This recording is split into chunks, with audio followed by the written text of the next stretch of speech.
So hello everyone and good evening सभी को। उम्मीद करता हूँ मेरी वॉइस प्रॉपर आ रही हुई सभी तक। एक बार कंफर्म कर देंगे फिर हम लोग स्टार्ट करते हैं आज का लेक्चर, जो कि रहने वाला है जून के करंट अफेयर्स। इस वीडियो हम लोग करने वाले हैं, ठीक है। चलिए तो स्टार्ट किया जाए फिर।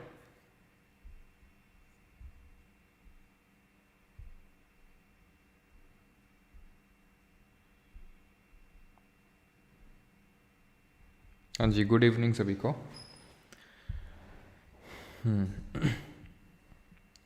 Sir are you gonna rap today? नहीं, ये कलाम रोज़ रोज़ नहीं दिखाते हैं, सिर्फ कुछ ही मौक़ों पे दिखाते हैं। एंड बेस्ट ऑफ लक जिन लोगों का कल CHSL का एग्ज़ाम है, ठीक है। स्टार्ट करते हैं आज का लेक्चर, और ये है जून के करंट अफेयर्स। स्टार्ट करें फिर, चलो। नेशनल न्यूज़ से स्टार्ट करते हैं। तो सबसे पहली न्यूज़ है हमारी that India's first urban ropeway project the Varanasi ropeway project is set to complete a section linking Varanasi cantonment railway station to Rath Yatra by अगस्त 2024। यानी कि भारत के पहले किसी अर्बन, यानी कि हम बोल सकते हैं कि सिटी में कोई रोपवे स्टेशन को यहाँ पे इस्टेब्लिश किया जाएगा। और ये कहाँ पे किया जाएगा? वाराणसी में। As simple as that. इसमें सच कोई डेप्थ में नहीं पढ़ना है, ठीक है। तो ध्यान रखना है, पहला इंडियन अर्बन रोपवे प्रोजेक्ट कहाँ पे? वाराणसी में। कब से स्टार्ट होगा? अगस्त से स्टार्ट होगा, ठीक है। And it comes under the national ropeway development programme, जिसको कि हम पर्वतमाला परियोजना के नाम से जानते हैं, जहाँ पे रोपवेज डेवलप किए जा रहे हैं। जैसे कि अगर आप हिमाचल प्रदेश जैसी जगहों में अगर आप जाएंगे तो वहाँ पे आपको ये चीज़ देखने को मिलेगी किस तरह से वहाँ पे रोपवेज, या फिर और भी काफ़ी सारी जगहों में, मतलब जहाँ पे माउंटेनियस इलाके हैं वहाँ पे रोपवे इस तरह से डेवलप्ड है, ठीक है। अच्छा, आपके घर के पास यही है? अच्छा सर, अब तो इंडिया के वर्ल्ड कप जीतने में फेस रिवील कर दो। अच्छा, इस बात का कोई लॉजिक है? Adani international ports holding private limited has signed a 30-year concession agreement with the Tanzania ports authority to operate and manage container terminal number 2 at the Dar es Salaam port in Tanzania. अब question किस तरह से पूछेगा? Question इस तरह से पूछेगा कि ये जो पर्टिकुलर पोर्ट है जिसका नाम है दार एस सलाम पोर्ट, ये किस कंट्री में लोकेटेड है? तो वो तंजानिया में। तंजानिया आपकी अफ्रीका में पड़ती है कंट्री। ये अफ्रीका की रिफ्ट वैली है। इसके ऊपर यहाँ पे लेक विक्टोरिया है, जहाँ से वाइट नाइल निकलती है। आपको पता है जो नाइल रिवर है, जो कि वर्ल्ड की लॉन्गेस्ट रिवर है, ज़रा बताइए वो किस पर्टिकुलर सी में ड्रेन करती है?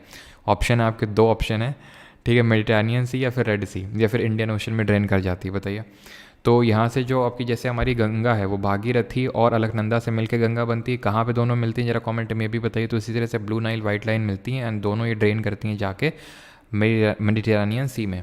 और कौन सी अफ्रीका की रिवर है जो ट्रॉपिक ऑफ कैंसर को जो इक्वेटर को 2 बार कट करती है एंड जो ट्रॉपिक ऑफ कैप्रिकॉर्न को 2 बार कट करती है? आपको पता होना चाहिए कि Africa is the only continent जिससे कि तीनों हमारी मेजर लैटिट्यूड्स पास होते हैं। The 0 degree that is the equator, जो कि पूरे वर्ल्ड को 2 इक्वल पार्ट में डिवाइड करता है, northern hemisphere and southern hemisphere. 23.5 degree north, जिसको हम ट्रॉपिक ऑफ कैंसर नहीं कर्क रेखा के नाम से जानते हैं, जो कि इंडिया के एकदम सेंटर से पास होती है, 8 राज्यों से गुजरती है। एंड 23.5 डिग्री साउथ, जिसको हम ट्रॉपिक ऑफ कैप्रिकॉर्न मकर रेखा के नाम से जानते हैं। अलकनंदा और भागीरथी कहाँ मिलती हैं? देवप्रयाग में मिलती हैं। बिल्कुल सबका सही आंसर है। और ये भूमध्य सागर में गिरती है, मेडिटेरेनियन सी में। यहीं पे कंट्री पड़ती है जिसका नाम है साइप्रस। और ये साइप्रस के नाम पे ही किस पर्टिकुलर मेटल का नाम पड़ा ये भी बता दीजिए। और यहीं पे हमारे डिस्टर्बेंसेस ओरिजिनेट होते हैं, जिनको हम वेस्टर्न डिस्टर्बेंसेस के नाम से जानते हैं, पश्चिमी विक्षोभ, जिनको कि जेट स्ट्रीम, जो अपर ट्रोपोस्फेयर में ब्लो होने वाली हाई ट्रोपोस्फेरिक मतलब हाई स्पीड की विंड है, और ये विंटर्स में रेनफॉल करती हैं in the northern part of India, जिनको कि हम राजस्थान में महावत के नाम से जानते हैं, ठीक है। अभी तो जो हो रहा है वो कुछ रीजन्स में प्री मानसून शावर्स अभी गिर रहे हैं, ठीक है, जिनको कि हम डिफरेंट नाम से जानते हैं, ज्योग्राफी में पढ़ चुके हैं। अभी मानसून आएगा। विंटर्स में जो रेनफॉल होती है इन दी नदर्न पार्ट, वो यहीं से आपके वेस्टर्न डिस्टर्बेंसेस आते हैं, ठीक है। ट्रॉपिक ऑफ इक्वेटर को 2 बार कट करती है कॉन्गो, ट्रॉपिक ऑफ कैप्रिकॉर्न को 2 बार कट करती है लिम्पोपो, ठीक है।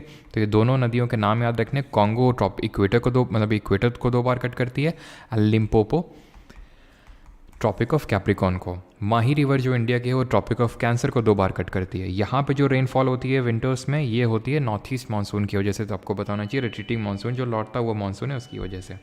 एंड यहाँ पे जो साइप्रस का देश से नाम पड़ता है वो कॉपर का नाम है, ठीक है। आगे बढ़ते हैं। तंजानिया की कैपिटल करेंसी, या ठीक है अब नहीं कराऊंगा मैं, क्योंकि पूछना है नहीं SSC को, तो फालतू में क्यों कैपिटल करेंसी वही पुराना डर रहा कैपिटल करेंसी क्यों कैपिटल करेंसी, ठीक है। लोड बढ़ाना। RBI has transferred 100 tonnes of gold from its vaults in the UK to its domestic vaults in India. Vault का मतलब है जहाँ पे हम रखते हैं, स्टोर करते हैं, स्टोर, ठीक है। अब क्यों ऐसा ये आरबीआई ने कदम उठाया है? देखिए, गोल्ड जो होता है काफ़ी स्टेबल करेंसी माना जाता है। It is a kind of currency, आप इसको ट्रीट कर सकते हैं। जो हमारी करेंसी होती है दी एक्चुअल, जिसको हम फियाट मनी के नाम से जानते हैं। फियाट मनी क्या होती है? जिसमें एक लीगल टेंडर इन्वॉल्व होता है। और जैसे हम पढ़ देखते हैं आरबीआई के जो नोट्स होते हैं, जो हमारे बैंकिंग नोट्स, उसमें लिखा होता है मैं धारक को इतने रुपए अदा करने का वो वादा करता हूँ, वचन देता हूँ। तो वो क्या है? लीगल टेंडर अगर किसी ने एक्सेप्ट नहीं किया तो उसके खिलाफ कार्रवाई भी की जा सकती है। अच्छा, फिड्यूशरी मनी क्या होती है? उसका एक एग्जांपल दे दीजिए। एंड बाकी प्लास्टिक मनी तो आपको पता ही है, fiduciary money, plastic money, debit card, credit card, ये सब प्लास्टिक मनी होते हैं। स्टेबल होता है। अभी आप देख रहे हैं कि गोल्ड का वैल्यू किस तरह से सर्ज कर रहा है, उसका वैल्यू बढ़ रहा है। खैर छोड़िए, जो लोग करेंसी होती है उसकी वैल्यू बहुत ज़्यादा फ्लक्चुएट करती है। स्टेबल होता है तो हर कंट्री के पास गोल्ड रिजर्व्स होते हैं। ये कंट्री को जब वो डिफ़ॉल्ट कर जाते हैं तो उनको हेल्प करता है यही पर्टिकुलर गोल्ड।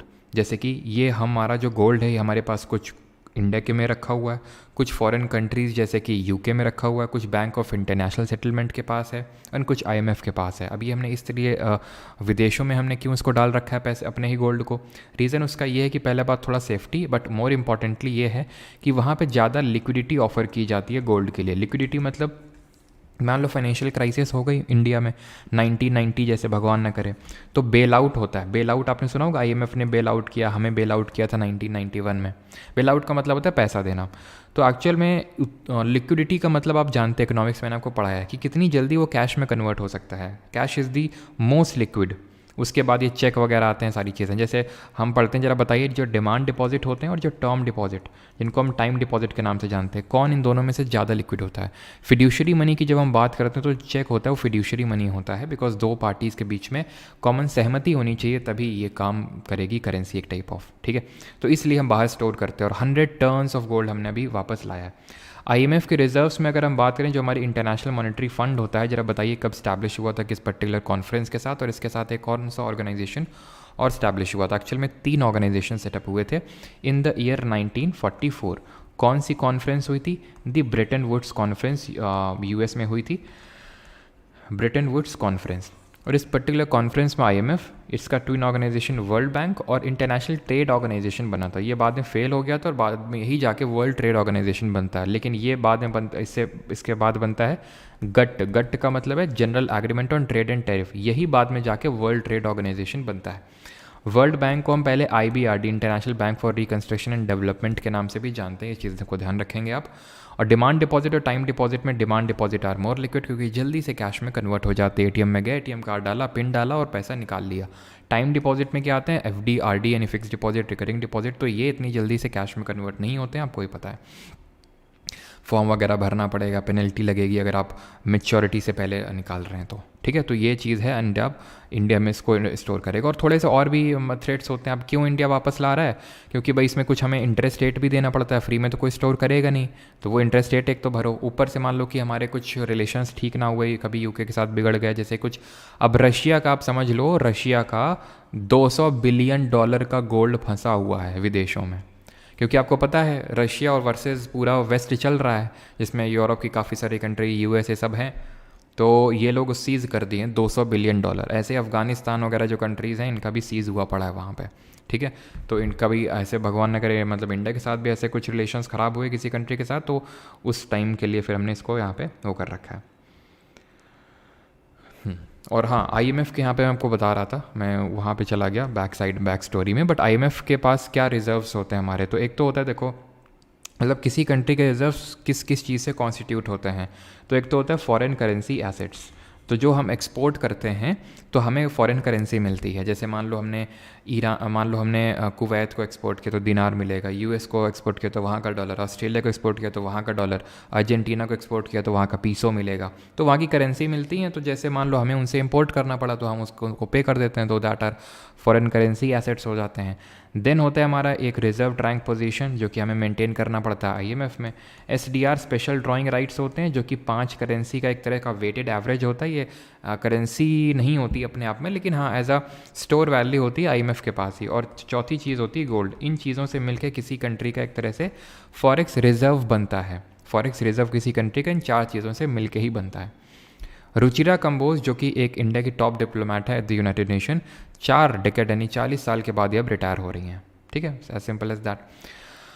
तो she is the first women diplomat to occupy the prestigious position as the ambassador of India at the UN. India received the highest foreign direct investment from Singapore in 2023-24. Now what is this FDI, foreign direct investment? तो हमें पता है कि जो भुगतान संतुलन होता है, बैलेंस ऑफ पेमेंट होता है, इसमें दो अकाउंट होते हैं सर. एक तो होता है हमारा करेंट अकाउंट और दूसरा होता है हमारा एक कैपिटल अकाउंट. ठीक है, don't confuse it with the annual financial statement, जिसमें कि हमारा एक होता है रेवेन्यू और एक होता है capital. Revenue receipt, revenue receipt, revenue expenditure, capital receipt and capital expenditure, इस तरह से पढ़ते हैं हम. ये बैलेंस ऑफ पेमेंट जो है, इसमें करंट में तो आते हैं आपके एक्सपोर्ट एंड इम्पोर्ट. मैंने एग्जिम लिखा है, क्यों? क्योंकि आप ये बताएंगे कि जो इंडिया में एग्जिम बैंक है, एक्सपोर्ट इम्पोर्ट बैंक, इसका हेडक्वार्टर कहाँ पे एंड कब ये इस्टेब्लिश हुई थी. हिंट देता हूँ, नाबार्ड.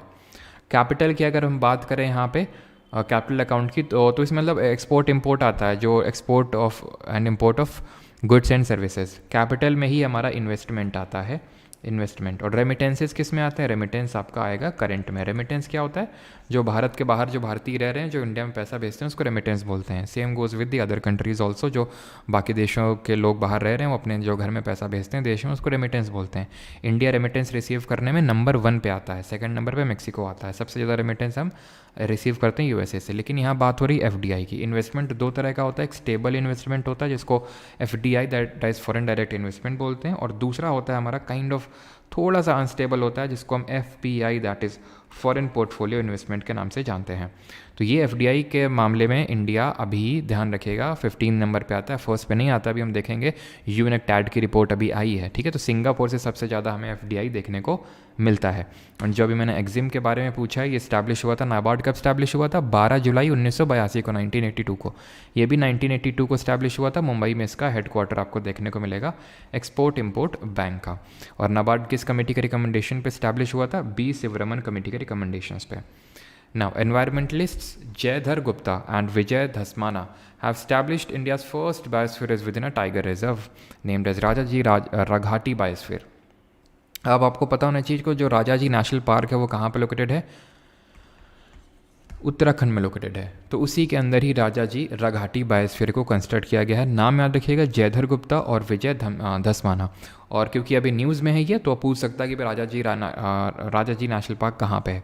कमेंट में बताइए कि जो इंडिया का पहला नेशनल पार्क है, इंडिया का जो फर्स्ट नेशनल पार्क है, वो भी एक्चुअल में इस्टेब्लिश किया गया था उत्तराखंड में, जहाँ पे आपका प्रोजेक्ट टाइगर को लॉन्च किया गया था. तो बताइए उसका नाम, और प्रोजेक्ट टाइगर कब लॉन्च किया गया तभी बताइए. प्रोजेक्ट एलिफेंट कब लॉन्च किया गया तभी बताइए.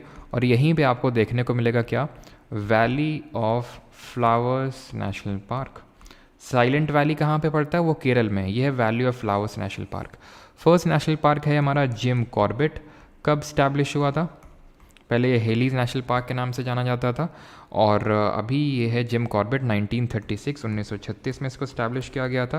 एंड प्रोजेक्ट टाइगर की अगर बात करें तो कब ये स्टार्ट हुआ था? तो ये स्टार्ट हुआ था आपका 1973 में, 1973 में. और प्रोजेक्ट एलिफेंट की अगर बात करेंगे तो 1992 में. तो ये क्वेश्चंस वो हैं मैं जो आपसे पूछ रहा हूँ, चाहे मैंने आपसे पहले अभी पूछे, fiduciary money, Britain would conference, और ये सब वो क्वेश्चंस हैं. एग्जाम की बात हो गई जो आपके मोस्ट इंपॉर्टेंटली एसएससी एग्जाम्स में रिपीटेटिवली पूछे जाते हैं. ये अभी आपने देखा है सीपीओ सिलेक्शन पोस्ट में. इसी तरह के आपसे जो क्वेश्चंस मैं पूछता हूँ वो इसी थोड़ा स्टैटिक्स रिलेटेड होते हैं आपके. ठीक है, सो दैट वो चीज़ें भी रिवाइज होती चलें आपकी. नाउ आरबीआई नहीं तो फिर मतलब भी क्या है, ये सीधा वन लाइन है. और यूपीएससी के यूपीएससी के लिए तो हम पढ़ नहीं रहे करंट अफेयर्स एकदम डीप में. ठीक है, तो आगे बढ़ते हैं. Reserve bank is organising its third global hackathon named as harbinger 2024 innovation for transformation. Harbinger, RBI. ठीक है, हार्बिंगर क्या है? ये किस लिए है? ये इनोवेशन फॉर ट्रांसफॉर्मेशन. इसका जो मेन जो टारगेट है वो ये है कि जो भी आपके फ्रॉड्स वगैरह होते हैं उनको प्रिवेंट किया जाए. ठीक है, ये हार्बिंगर का मेन एक तरह का इनिशिएटिव है. ये हैकाथॉन टाइप है. ठीक है, हैकाथॉन का मतलब होता है कि और जो बेस्ट माइंड्स हैं उनको बुलाया जाएगा और उनसे बेस्ट प्रैक्टिसेस को अडॉप्ट किया जाएगा. 9th, India ranks 166th out of 180 countries in the 2024 Environmental Performance Index. ये जो पर्टिकुलर इंडेक्स है, इसकी अगर बात करें तो इसको रिलीज़ करता है वर्ल्ड इकोनॉमिक फोरम. हेडक्वार्टर बताएंगे कहाँ पर लोकेटेड है? Along with the Yale and Columbia university. ठीक है, along with the Yale and Columbia university, जिसमें कि इंडिया को रैंक किया गया 176, काफ़ी ख़राब रैंकिंग है इंडिया की इसमें, आउट ऑफ 180 कंट्रीज़। टॉप पे रहा है एस्टोनिया एंड लास्ट में रहा है वियतनाम, यानी कि सबसे बेकार जो रैंक आई है दैट इज़ 180th, वो वियतनाम की आई है। ठीक है, मैराथन हैक। सर ये करंट कौन से साल एग्ज़ाम के लिए हैं? ये बेटा 2030 के लिए। ठीक है, तो इसका हेडक्वार्टर की अगर बात करें वर्ल्ड इकोनॉमिक फोरम का, तो ये कहाँ है? कोलॉग्नी। ठीक है, स्विट्ज़रलैंड में इसका हेडक्वार्टर है। आगे बढ़ते हैं और अगला क्वेश्चन है, Italian prime minister Giorgia Meloni had invited India as an outreach country at the G7 summit held Italy's Apulia region. Italy के अपूलिया रीजन में हुई G7 की समिट और इंडिया को इसमें इनवाइट किया गया। क्यों इनवाइट किया गया? क्योंकि इंडिया G7 का मेंबर नहीं है। क्या सिर्फ इंडिया को ही इनवाइट किया गया इसमें? क्योंकि इटली में हो रही है? नहीं, ऐसा नहीं है। और भी बाकी सारी कंट्रीज़ जैसे कि यूक्रेन हो गई, ठीक है, वेटिकन सिटी हो गई, UAE हो गई, इन सबको भी यहाँ पे इनवाइट किया गया था, नॉट ओनली इंडिया। ठीक है, G7 की अगर बात करें तो 50वीं इसकी समिट थी। और कौन कौन सी इसकी कंट्रीज़ मेंबर हैं? ये कंट्रीज़ हैं, आप इनको ऐसा भी याद कर सकते हैं, जूस पिलाया आपने अपने गुड फ्रेंड को। ठीक है, तो जापान और US हो जाएगा, I से इटली हो जाएगा, हमारा प्यारा इटली। C से कनाडा, E से इंग्लैंड, UK की जगह आप इंग्लैंड याद कर सकते हो, G से जर्मनी एंड F से फ्रांस हो जाएगा। ये बना कब था? 1975 में ऑर्गेनाइजेशन बना था। आगे बढ़ते हैं। Hello from the melody team. PM Modi will grant certificates to more than 30,000 self help groups as Krishi Sakhis eight Varanasi. तो 30,000 जो SHGs हैं एट वाराणसी, उनको मिलेगा कृषि सखी का सर्टिफिकेट। जैसे अभी आपको पता है 4 जून को रिजल्ट आया, वैसे तुरंत इसका अनाउंसमेंट हुआ, यानी कृषि सखी सर्टिफिकेट दिए गए हैं। क्या? तो आपने सुना होगा नाम लाडली बहना योजना का, लाडली बहना योजना, जिसके तहत ये टारगेट रखा गया है कि 3 करोड़ जो है 3 करोड़ जो है ये एक तरह से क्रिएट की जाएंगे लाडली बहना जो योजना के तहत, जिनकी मतलब लखपति दीदी, ठीक है, सॉरी लाडली बहना बोल रहा हूँ मैं, क्या बोल रहा हूँ, लखपति दीदी। ठीक है, नॉट लाडली बहना, लखपति दीदी। ठीक है, तो इसके तहत आपको पता है लखपति बनाना है दीदियों को, तो फिर ये हमने क्या टारगेट रखा है? 3 करोड़ का टारगेट रखा है इसमें। उसी के तहत ही ये एक डायमेंशन है, उसी का ही लखपति दीदी का एक आपका डायमेंशन है, जिसका नाम है क्या? कृषि सखी, जिसको ये सर्टिफिकेट दिए गए 30,000 SHGs को, जो कि विमेन से एसोसिएटेड SHG हैं। और ये लिखा हुआ है यहाँ पे SHG की अगर बात करें, सेल्फ हेल्प ग्रुप, ये क्या है आपके? ये माइक्रो फाइनेंस इंस्टीट्यूशन के तहत आते हैं, जिनमें कि मेंबर की जो लिमिट होती है वो 10 से लेकर 20 होती है, मिनिमम 10 और मैक्सिमम 20। और SHG बैंक लिंकेज प्रोग्राम जरा कब स्टार्ट किया गया था, किसके द्वारा स्टार्ट किया गया था, ये भी जरा बताएंगे। SHG बैंक लिंकेज प्रोग्राम, जिसके तहत जो सेल्फ हेल्प ग्रुप्स हैं, स्वयं सहायता समूह, वो बैंकों में जाके अकाउंट खुलवा सकते हैं अपना।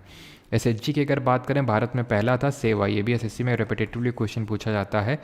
ये कब खुला था? 1975, अभी CPO का एग्जाम हुआ था, उसमें पूछा है। Self employed women's association, SHG bank linkage programme start हुआ था 1992 में। इसको स्टार्ट किया था नाबार्ड, जिसके बारे में अभी हमने देखा, national bank for agriculture rural development. यही नाबार्ड है जो सुपरवाइज करता है किसको? रीजनल रूरल बैंक्स को, RRBs को। पहली RRB कब सेटअप, कहाँ पे सेटअप हुई थी? मुरादाबाद UP में।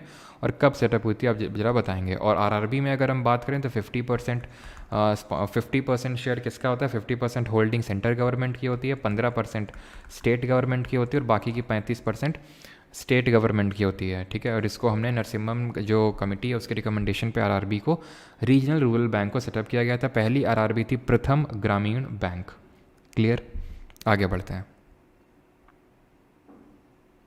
ठीक है, चलिए अगला है हमारा, the Reserve Bank of India RBI has cancel the licence of Purvanchal Cooperative Bank Limited, Ghazipur, Uttar Pradesh. तो RBI से भी हमने क्या देखा था? हार्बिंगर देखा था, जो हैकाथॉन वो चलाई गई। एंड ये है पूर्वांचल कोऑपरेटिव बैंक। कोऑपरेटिव से ज़रा बताइए कि कौन सा अमेंडमेंट, कौन सा कॉन्स्टिट्यूशनल अमेंडमेंट आपको याद आता है? तो ये पूर्वांचल कोऑपरेटिव है, जिसको कि इसका लाइसेंस कैंसिल कर दिया, क्योंकि लाइसेंस वगैरह सब देने का काम RBI का ही होता है। आपको यहाँ पे पता होना चाहिए कि RBI कब, कौन से एक्ट से इस्टेब्लिश हुआ था? RBI act of 1934। यही जो RBI का एक्ट है, तो इसी के जो शेड्यूल नंबर 2 है, जो दूसरी अनुसूची है, उसमें जो बैंक मेंशन्ड है, उन्हीं को हम शेड्यूल्ड कॉमर्शियल बैंक्स के नाम से जानते हैं। कॉन्स्टिट्यूशनल अमेंडमेंट आपको याद आना चाहिए 2011 का 97th कॉन्स्टिट्यूशनल अमेंडमेंट, जिसके तहत कोऑपरेटिव सोसाइटीज़ को कॉन्स्टिट्यूशनल दर्जा मिला था। Part number 9B of constitution में इनको ऐड किया गया। आर्टिकल 43B एक DPSP इंसर्ट की गई, plus article number 19 clause 1 sub clause C में right to formation of cooperative society दिया गया। एंड साथ ही साथ हमें पता है कि जो गवर्नर 1/6 ऑफ मेंबर्स को नॉमिनेट करता है in the legislative council which is the upper house of the state legislature, इसमें एक जो डायमेंशन है या फिर हम बोल सकते हैं ग्राउंड है on for the nomination in the legislative council, वो कोऑपरेटिव सोसाइटी भी है, उसको हम याद करते हैं लिसास से। ठीक है, literature, science, art, social service plus cooperative societies. ठीक है, तो लिसास जो होता है ये प्रेसिडेंट 12 मेंबर्स को नॉमिनेट करता है राज्यसभा में। ठीक है, वो लिसास में करता है, कोऑपरेटिव सोसाइटी के ग्राउंड में नॉमिनेट नहीं करता है प्रेसिडेंट, वो गवर्नर करता है सिर्फ। ठीक है, तो प्रधानमंत्री मोदी जी ने जो है अब योगा परफॉर्म किया at the 10th international yoga day in Srinagar. Srinagar जो कि जम्मू एंड कश्मीर की समर कैपिटल है, विंटर कैपिटल कौन सी जरा बताइए, तो यहाँ पे इन्होंने किया डल लेक के पास, जो हमारी डल झील है उसके पास। रिसेंटली CPO में 2-3 शिफ्ट में अभी क्वेश्चन पूछा गया कि वुलर लेक को अपना पानी किस पर्टिकुलर रिवर से मिलता है, जो कि इंडिया की लार्जेस्ट फ्रेश वाटर लेक है। सबसे बड़ी लेक कौन सी है, सबसे सॉल्टीएस्ट लेक कौन सी इंडिया की। थीम क्या थी इस बार की योगा डे की, yoga for self and society. हम योगा डे कब सेलिब्रेट करते हैं, 21 जून को सेलिब्रेट करते हैं। इसी दिन ही क्यों करते हैं, बिकॉज ये होता है समर सॉलिस्टिस का दिन। समर सॉलिस्टिस क्या होता है, ग्रीष्मकालीन अयनांत क्या होता है, ये वो दिन होता है जब ट्रॉपिक ऑफ कैंसर यानी कि कर्क रेखा यानी कि 23.5 डिग्री उत्तरी अक्षांश यानी 23.5 डिग्री नदर्न लैटिट्यूड पे सन की ओवर हेड रेस पड़ती हैं। विंटर सॉलिस्टिस की डेट बताएंगे और इक्विनॉक्स यानी कि जिस दिन समान दिन और समान रात होता है पूरी पृथ्वी पे, वो 2 डेट्स आप बताएंगे। तो वुलर लेक की अगर बात करें जो जम्मू एंड कश्मीर में, इसका पानी झेलम से मिलता है जिसका ओरिजिन होता है वेरीनाग से, और इसका एंशियन नेम है वितास्ता। फिर अगर हम बात करें जो हम विंटर सॉलिस्टिस मनाते हैं वो 22 दिसंबर को मनाते हैं। इक्विनॉक्स वो 2 दिन होते हैं जब पूरी पृथ्वी पे equal days and equal night होते हैं। क्यों होते हैं, बिकॉज यहाँ पे सन की ओवर हेड रेस पड़ रही होती है इक्वेटर यानी कि भूमध्य रेखा में। ये है 21 मार्च एंड 23 सितंबर। PM Shri Narendra Modi inaugurated the new campus of Nalanda University at Rajgir, Bihar. बिल्कुल सही है, भूमिका, वेदांत, चेतना, लुशियस, अभिनव, अमित बिश्नोई। अच्छा सर, मेरा करंट अफेयर्स की PDF का बैच एक्सपायर हो गया तो न्यू में मिल रहा है, देखते हैं अमित बिश्नोई इसका, है ना। चलो अभी इसका क्वेश्चन को करते हैं। तो आपको पता है कि जो नालंदा यूनिवर्सिटी है ये काफ़ी ancient university, one of the world की ओल्डेस्ट यूनिवर्सिटी। स्टैनफोर्ड यूनिवर्सिटी इन सबसे भी पुरानी यूनिवर्सिटी नालंदा, जहाँ पे across the world different religion के लोग आते थे यहाँ पे पढ़ने, खासकर हिंदुज़म एंड बुद्धिज़्म के लोग। और क्योंकि बुद्धिज़्म कहीं क्यों आते थे अभी आपको मैं बताता हूँ, क्योंकि ये जो पर्टिकुलर यूनिवर्सिटी है 5th सेंचुरी AD, जब मैं बात करता हूँ 5th सेंचुरी AD तो रफली 450 AD के टाइम पे। और इसके रिगार्डिंग तो मैंने एक रील भी डाली थी, अपलोड करी थी इंस्टाग्राम पे। तो 450 AD में एक रूलर थे जिनका नाम थे गुप्त डायनेस्टी के कुमार गुप्त वन। इन्होंने इस यूनिवर्सिटी को बनाया। देन इस यूनिवर्सिटी को बनाया, ठीक है, ऐसा नहीं कि बना दिया और बस तब से कुछ बनी नहीं है। देन ईस्ट इंडिया में हमारी एक डायनेस्टी थी, पाल डायनेस्टी। जरा बताइए इस डायनेस्टी के फाउंडर कौन थे। तो ये जो पाल डायनेस्टी है, पाल राजवंश है, इसने इसको पैटर्नाइज किया, मतलब कि उसको महत्व दी और उसको और एक्सपैंड किया। ये कहाँ पे हुआ, ये आपका राजगिरी जो प्रेजेंट डे है वहाँ पे हुआ, ठीक है। एंड जो मतलब अभी नालंदा के नाम से जाना जाता है उसको, ठीक है, लेकिन तब राजगीर में ही आता था वो, और जिसको अभी राजगिरी के नाम से जानते हैं, कि जो कि पाटलिपुत्र से बहुत ही नज़दीक था। पाटलिपुत्र जो आज का मॉडर्न डे पटना है, उसी को हम पहले पाटलिपुत्र के नाम से जानते थे। आपको पता होना चाहिए कि पहले जो हमारा मगध था, मगध जो राजवंश था, मगध जो महाजनपद था, जो 16 महाजनपद में एक था, वो सबसे पावरफुल था मगध, और उसकी पहले जो राजधानी थी वो राजगिरी थी, देन पाटलिपुत्र हुई थी। जरा बताइए कमेंट में किसने ये कैपिटल शिफ्ट करी थी, ठीक है। इस डायनेस्टी के फाउंडर थे गोपाल। इस डायनेस्टी के धर्मपाल नहीं, कौन सी यूनिवर्सिटी बनाई, विक्रमशिला, बिहार में ही।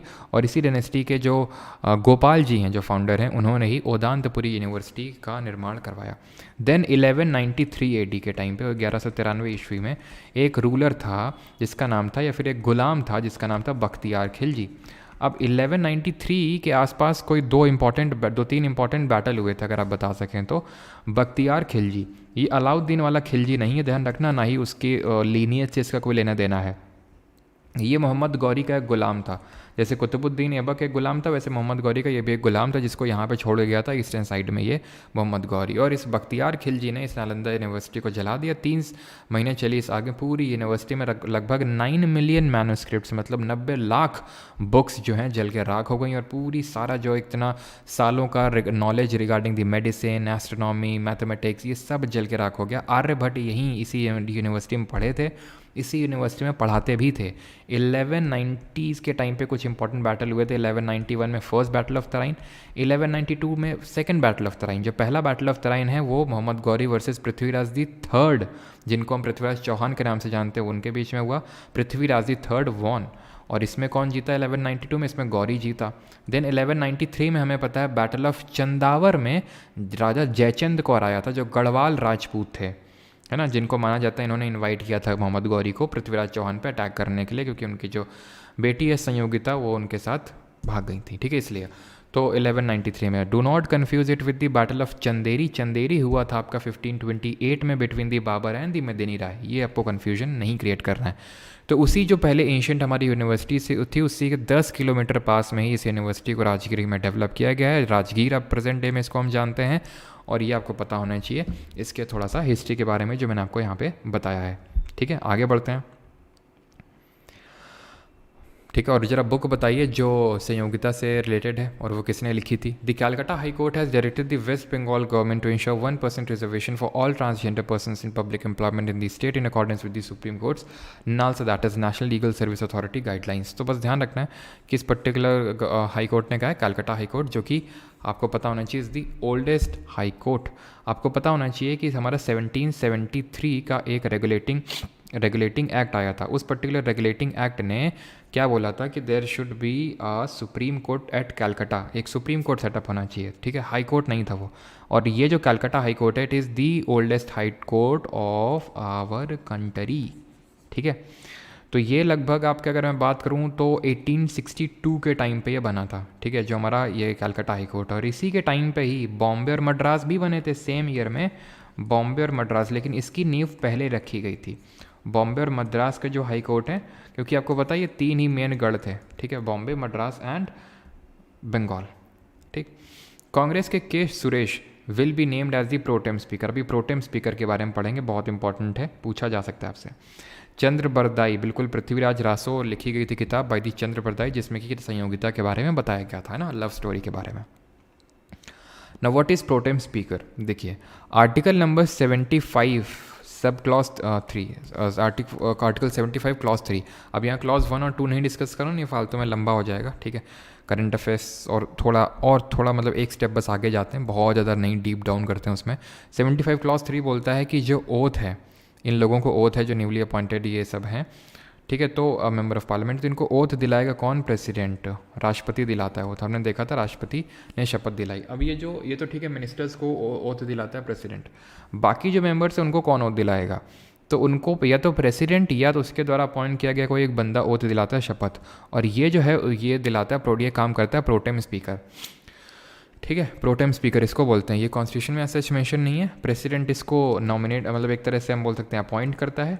इसका इलेक्शन नहीं होता है स्पीकर की तरह, जो हमें पता है अभी स्पीकर के इलेक्शन हुए, आपने देखा ना अभी स्पीकर के इलेक्शन हुए, पहली बार 1946 के बाद स्पीकर के इलेक्शंस हुए लोकसभा के लिए, क्या आपको पता है ये बात? ठीक है, और इसमें ओम बिरला जीत गए जो पिछली बार के लोकसभा के स्पीकर थे। और स्पीकर के इलेक्शन की डेट कौन फिक्स करता है, अगर आप बता सकें तो? कौन फिक्स करता है इलेक्शन की डेट? और अगर आप ये बता सकें कि कौन से आर्टिकल में मेंशन, बिकॉज कल ही ये मैंने आपको चीज़ पढ़ाई है, ठीक है।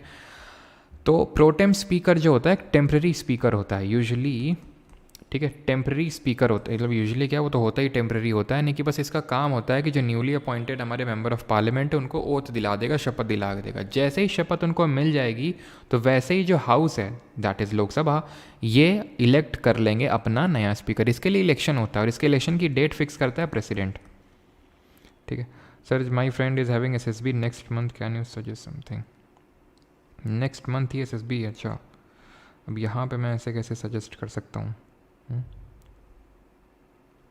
हाँ, आर्टिकल 93 सबका सही, अनुच्छेद 93, ठीक है। चलिए, तो ये कौन फिक्स करता है? प्रेसिडेंट फिक्स करता है इलेक्शन की डेट।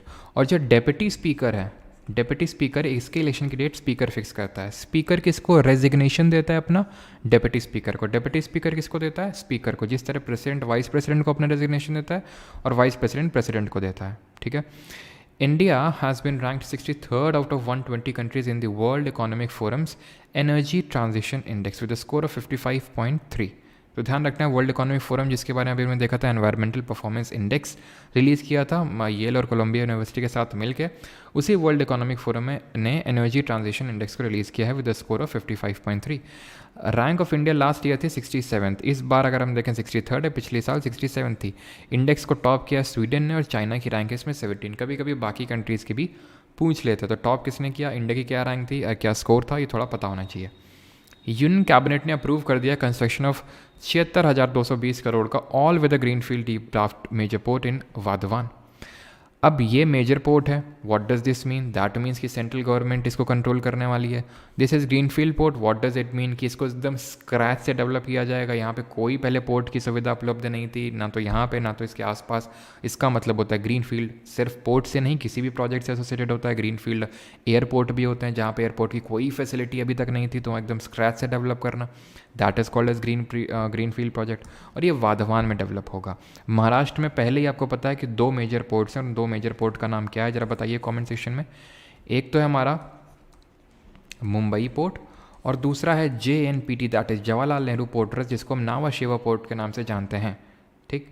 एंड ये जो मुंबई JNPT, ये सबसे हमारा लार्जेस्ट कंटेनर पोर्ट है, ये लार्जेस्ट कंटेनर पोर्ट है। बाकी आपको पता होना चाहिए। जरा बताइए total number of major port कितने हैं, जो अभी रिसेंटली CPO के एग्जाम में पूछा गया और जो हमने मल्टीपल टाइम्स किया है पोर्ट के रिगार्डिंग, ठीक है।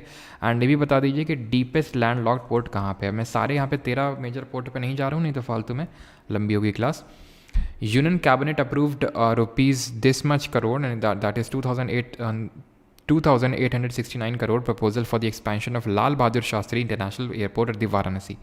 अब यहाँ पे इसका एक्सपेंशन होगा, तो ज़्यादा हमें इसके डेप्थ में नहीं जाना, एक्सपेंशन नहीं हो रहा है, तो बस ध्यान रख लो है कहाँ पे, वाराणसी में, लाल बहादुर शास्त्री इंटरनेशनल एयरपोर्ट। ज़रा बताइए लाल बहादुर शास्त्री जी के हम, जो कि हमारे सेकंड प्राइम मिनिस्टर थे, है ना, जो जवाहरलाल नेहरू के डेथ के बाद बने थे, और इनकी भी तुरंत आपको पता है ताशकंद उज़्बेकिस्तान में डेथ हो गई थी। इनके समाधि स्थल को हम किस नाम से जानते हैं, जिन्होंने जय जवान जय किसान का नारा दिया था। टोटल हमारे मेजर पोर्ट हैं 13, और डीपेस्ट की अगर बात करेंगे तो आंध्र प्रदेश का है, आंध्र प्रदेश में आपको पड़ता है विशाखापट्टनम पोर्ट, ठीक है। विशाखापट्टनम पोर्ट पड़ता है, जो कि डीपेस्ट लैंडलॉक्ड पोर्ट है। क्वीन ऑफ अरेबियन सी बोलते हैं, जो कि यहाँ पे कोची में है। और तमिलनाडु में हमारे 3 मेजर पोर्ट हैं। आपको पता है अन्नोर, जिसको कामराजर नाम से जानते हैं, जो पहला हमारा कॉर्पोरेटाइज्ड पोर्ट है, चेन्नई पोर्ट, एंड टूटिकॉन पोर्ट है, ठीक है। देन यहाँ पे बात करते हैं किस नाम से जानते हैं, विजय घाट के नाम से जानते हैं। राजघाट किसका समाधि स्थल है, वो महात्मा गांधी का है। The Asian Development Bank, that is ADB, approved a $170 million policy-based loan to improve India's health system। तो इस तरह से क्वेश्चन पूछ सकता है कि इंडिया की हेल्थ सिस्टम को इम्प्रूव करने के लिए किस पर्टिकुलर बैंक ने लोन दिया या फिर ग्रांट किया, सैंक्शन किया, that is ADB, that is Asian development bank. Comment में आप बताएंगे मुझे कि ये करेंट अकाउंट में आएगा या फिर कैपिटल अकाउंट में जाएगा। ADB की अगर हेडक्वार्टर की बात करें तो ये कहाँ पर लोकेटेड है, that is located in the Manila, Philippines. और ज़रा बताइए कब सेटअप हुआ था, इस्टेब्लिश हुआ था हमारा एशियन डेवलपमेंट बैंक। आगे लिखा है क्या, नहीं लिखा है, कोई नहीं। तो ये इस्टेब्लिश हुआ था हमारा किस साल में, 1966 में, 1966 में इस्टेब्लिश हुआ था। जैसे कि वर्ल्ड बैंक अभी मैंने बताया वर्ल्ड को लोन देता है, ये एशिया का बैंक है ये अपना, ठीक है। और लोन वगैरह कैपिटल वाले हेड में आते हैं। 21 नंबर करंट अफेयर हमारा, India fell 7 spots to 15th in the world investment rankings in 2023 according to a report published by the UNCTAD, while the USA topped this index। अब UNCTAD की अगर बात करें, which stands for United Nations Conference on Trade and Development, founded in 1964 with its headquarter in Geneva, Switzerland, जहाँ पे आपका WHO, WTO, ठीक है, और WMO, that is world health organisation, world trade organisation, world metrological organisation, ILO, that is international labour organisations के headquarters located हैं। तो यहीं पे आपका UNCTAD का भी है, ठीक है। और क्या है, और UNCTAD की अगर बात करें तो इसने बोला कि 15th रैंक पे अभी इंडिया है फॉरेन इन्वेस्टमेंट के मामले में। ऐसा नहीं कि इंडिया मतलब इंडिया में कम हुआ है, बाकी कंट्रीज़ में भी जो इन जनरल जो इन्वेस्टमेंट है वो कम हुई है, क्योंकि आपको पता है वॉर वगैरह वाली सिचुएशन है, ठीक है। तो इसलिए थोड़ा सा इंडिया की रैंकिंग डाउन हो गई है। ठीक है, 15 नंबर पे। एंड टॉप पे कौन आता है? यूएसए ही अभी टॉप पे है, ठीक है, फर्स्ट नंबर पे। India is looking to operate the Mongla port in the Bangladesh and build a new terminal aiming to counter balance China strategic proposition in the presence in the region. तो आपको पता है कि चाइना इंडियन ओशन में अपनी जो पकड़ है उसको एकदम बिल्ड करना चाहता है। क्यों? क्योंकि उसको इंडिया से खतरा है इस सेंस में, क्योंकि इंडिया की काफ़ी लंबी कोस्ट लाइन है इन दी इंडियन ओशन रीजन। और यहाँ पे आपको पता है मलक्का स्ट्रेट है जो कि एक चोक पॉइंट है, यहीं से ट्रेड वगैरह होता है, तो इसलिए चोक पॉइंट है। इंडिया चाइना को डर है कि कहीं इंडिया इसको क्लोज ना कर दे, इसलिए वो अपना यहाँ पे आपने देखा कि हम्बनटोटा पोर्ट को लीज में ले रखा है 99 ईयर्स के लिए, है ना। और यहाँ पे आपका एक पोर्ट है, ज़रा बताइए पाकिस्तान में कौन सा पोर्ट है जो इसने लीज पे ले रखा है। प्लस साथ ही साथ में भी हम देख रहे हैं बांग्लादेश में भी इसने प्रेजेंस बनाई अपनी, किसने? चाइना ने। तो उसी को काउंटर करने के लिए इंडिया यहाँ पर, जरा इंडिया की कोस्ट लाइन कितनी है? 7516 किलोमीटर इंडिया की टोटल कोस्ट लाइन है, जिसमें कि सबसे लॉन्गेस्ट किसकी है? सबसे लॉन्गेस्ट है अंडमान एंड निकोबार की। कितनी है? 1962 किलोमीटर्स की है। वैसे अगर हम बात करेंगे तो अगर अंडमान निकोबार लक्षद्वीप को हटा देंगे, मेन लैंड इंडिया की बात करेंगे तो 6100 किलोमीटर इंडिया की लॉन्गेस्ट कोस्ट लाइन है, जिसमें कि सबसे लंबी अगर किसी स्टेट की है तो दैट इज़ गुजरात, उसके बाद आंध्रा, देन उसके बाद तमिलनाडु, ठीक है। किसी का आंसर आया नहीं है भाई। यहाँ पे ग्वादार पोर्ट है, ग्वादार पोर्ट, और इसी के पास में यहीं पे ईरान में हमने डेवलप किया है, डेवलप नहीं किया सॉरी, मतलब हमने एक तरह से ऑपरेशनल राइट्स लिए हैं। ये है आपका चाबाहार पोर्ट। चाबाहार पोर्ट कहाँ पे? ईरान में, ठीक है, ईरान में है, जिसके हमने ऑपरेशनल राइट्स लिए। साथ ही साथ मैंने आपको पिछले मंथ्स में बताया था, यहाँ पे आपका पड़ता है म्यांमार में पड़ता है सितवे पोर्ट, ठीक है। तो सितवे पोर्ट के भी हमने ऑपरेशनल राइट्स लिए हैं। अंडर विच प्रोजेक्ट, जरा कमेंट में जल्दी से बताएंगे, जिसका नाम के से स्टार्ट होता है इस प्रोजेक्ट का।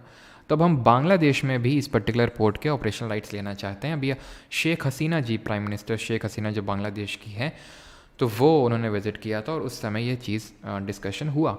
और मोंगला पोर्ट आपसे पूछ सकता है कि किस कंट्री में? तो बांग्लादेश में। और ये आपका प्रोजेक्ट कौन सा, जिसके तहत सितवे पोर्ट के ऑपरेशनल राइट्स लिए गए, जिसके तहत कैलकाटा पोर्ट को और सितवे पोर्ट को लिंक किया गया, that is Kaladan multi modal project. आगे बढ़ते हैं तो यहाँ पे आप देख सकते हैं ये मोंगला पोर्ट है, ठीक है, मोंगला पोर्ट है। ये मोंगला पोर्ट चिटागोंग पोर्ट के बाद बांग्लादेश का दूसरा सबसे बड़ा पोर्ट है। एंड चिटागोंग से लेके काबुल तक कौन सी रोड जरा रन करती, जरा बताइए, और उसको किसने डेवलप किया था?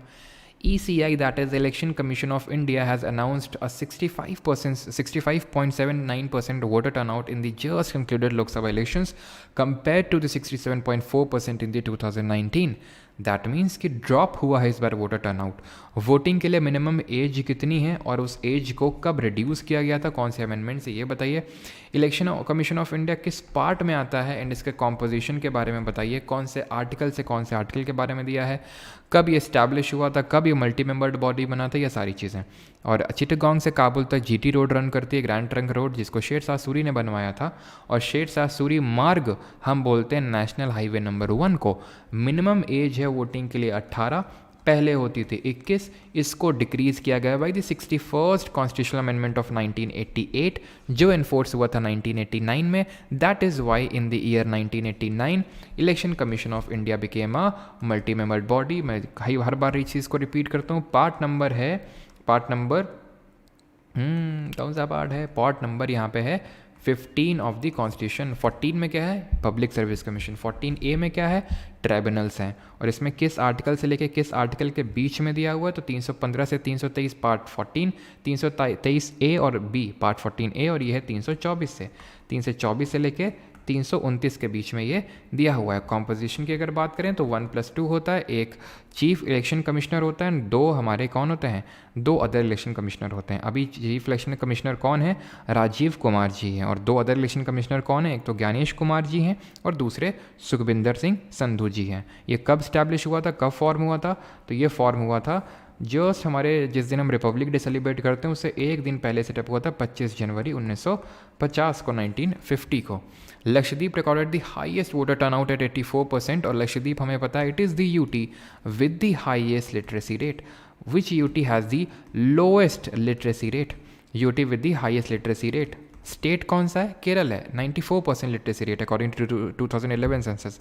लक्षद्वीप की जो लिटरेसी है वो 91.85% है। लोवेस्ट की अगर हम बात करें यूटी की किसकी है, तो भाई हवेली में लोग क्या कर रहे हैं, पॉपुलेशन बढ़ाने में लगे हुए, पढ़ाई लिखाई से कोई लेना देना नहीं है।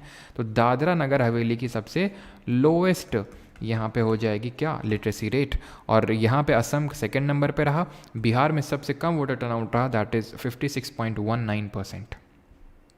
पीके Mishra 13th and current principal secretary बन गए हैं पीएम मोदी के, पहले भी यही थे, फिर से ही बन गए हैं। तो आपको ही बनना है अगर पीके मिश्रा जैसा पर्सनल सेक्रेटरी पीएम का, तो फिर यूपीएससी क्लियर करके आईएएस बनिए जल्दी से जल्दी। World banks global Economic Prospects report predicts India will remain the fastest growing major economy with a 6.6% GDP growth rate for the fiscal year 2025. Not to be mugged up, ठीक है, हवा मतलब flow में देख लिया, लेकिन इससे ऐसे फैक्ट पूछता नहीं है एग्ज़ाम में कि भाई कितना वर्ल्ड बैंक ने एस्टिमेट दिया। हाँ, अगर रिसेंट में अगर कोई ऐसा एग्ज़ाम है तो पूछ सकता है, लेकिन एसएससी जैसा तो नहीं पूछता ऐसे क्वेश्चंस। ठीक है, बाकी एग्जाम के लिए अगर आप प्रिपेयर कर रहे हैं तो इस डेटा को थोड़ा सा ध्यान रखिएगा। 6.6% जीडीपी मतलब ग्रॉस डोमेस्टिक प्रोडक्ट यानी सकल घरेलू उत्पाद, which is the value of all the goods and services, all the final goods and services produced with in the territory of the country.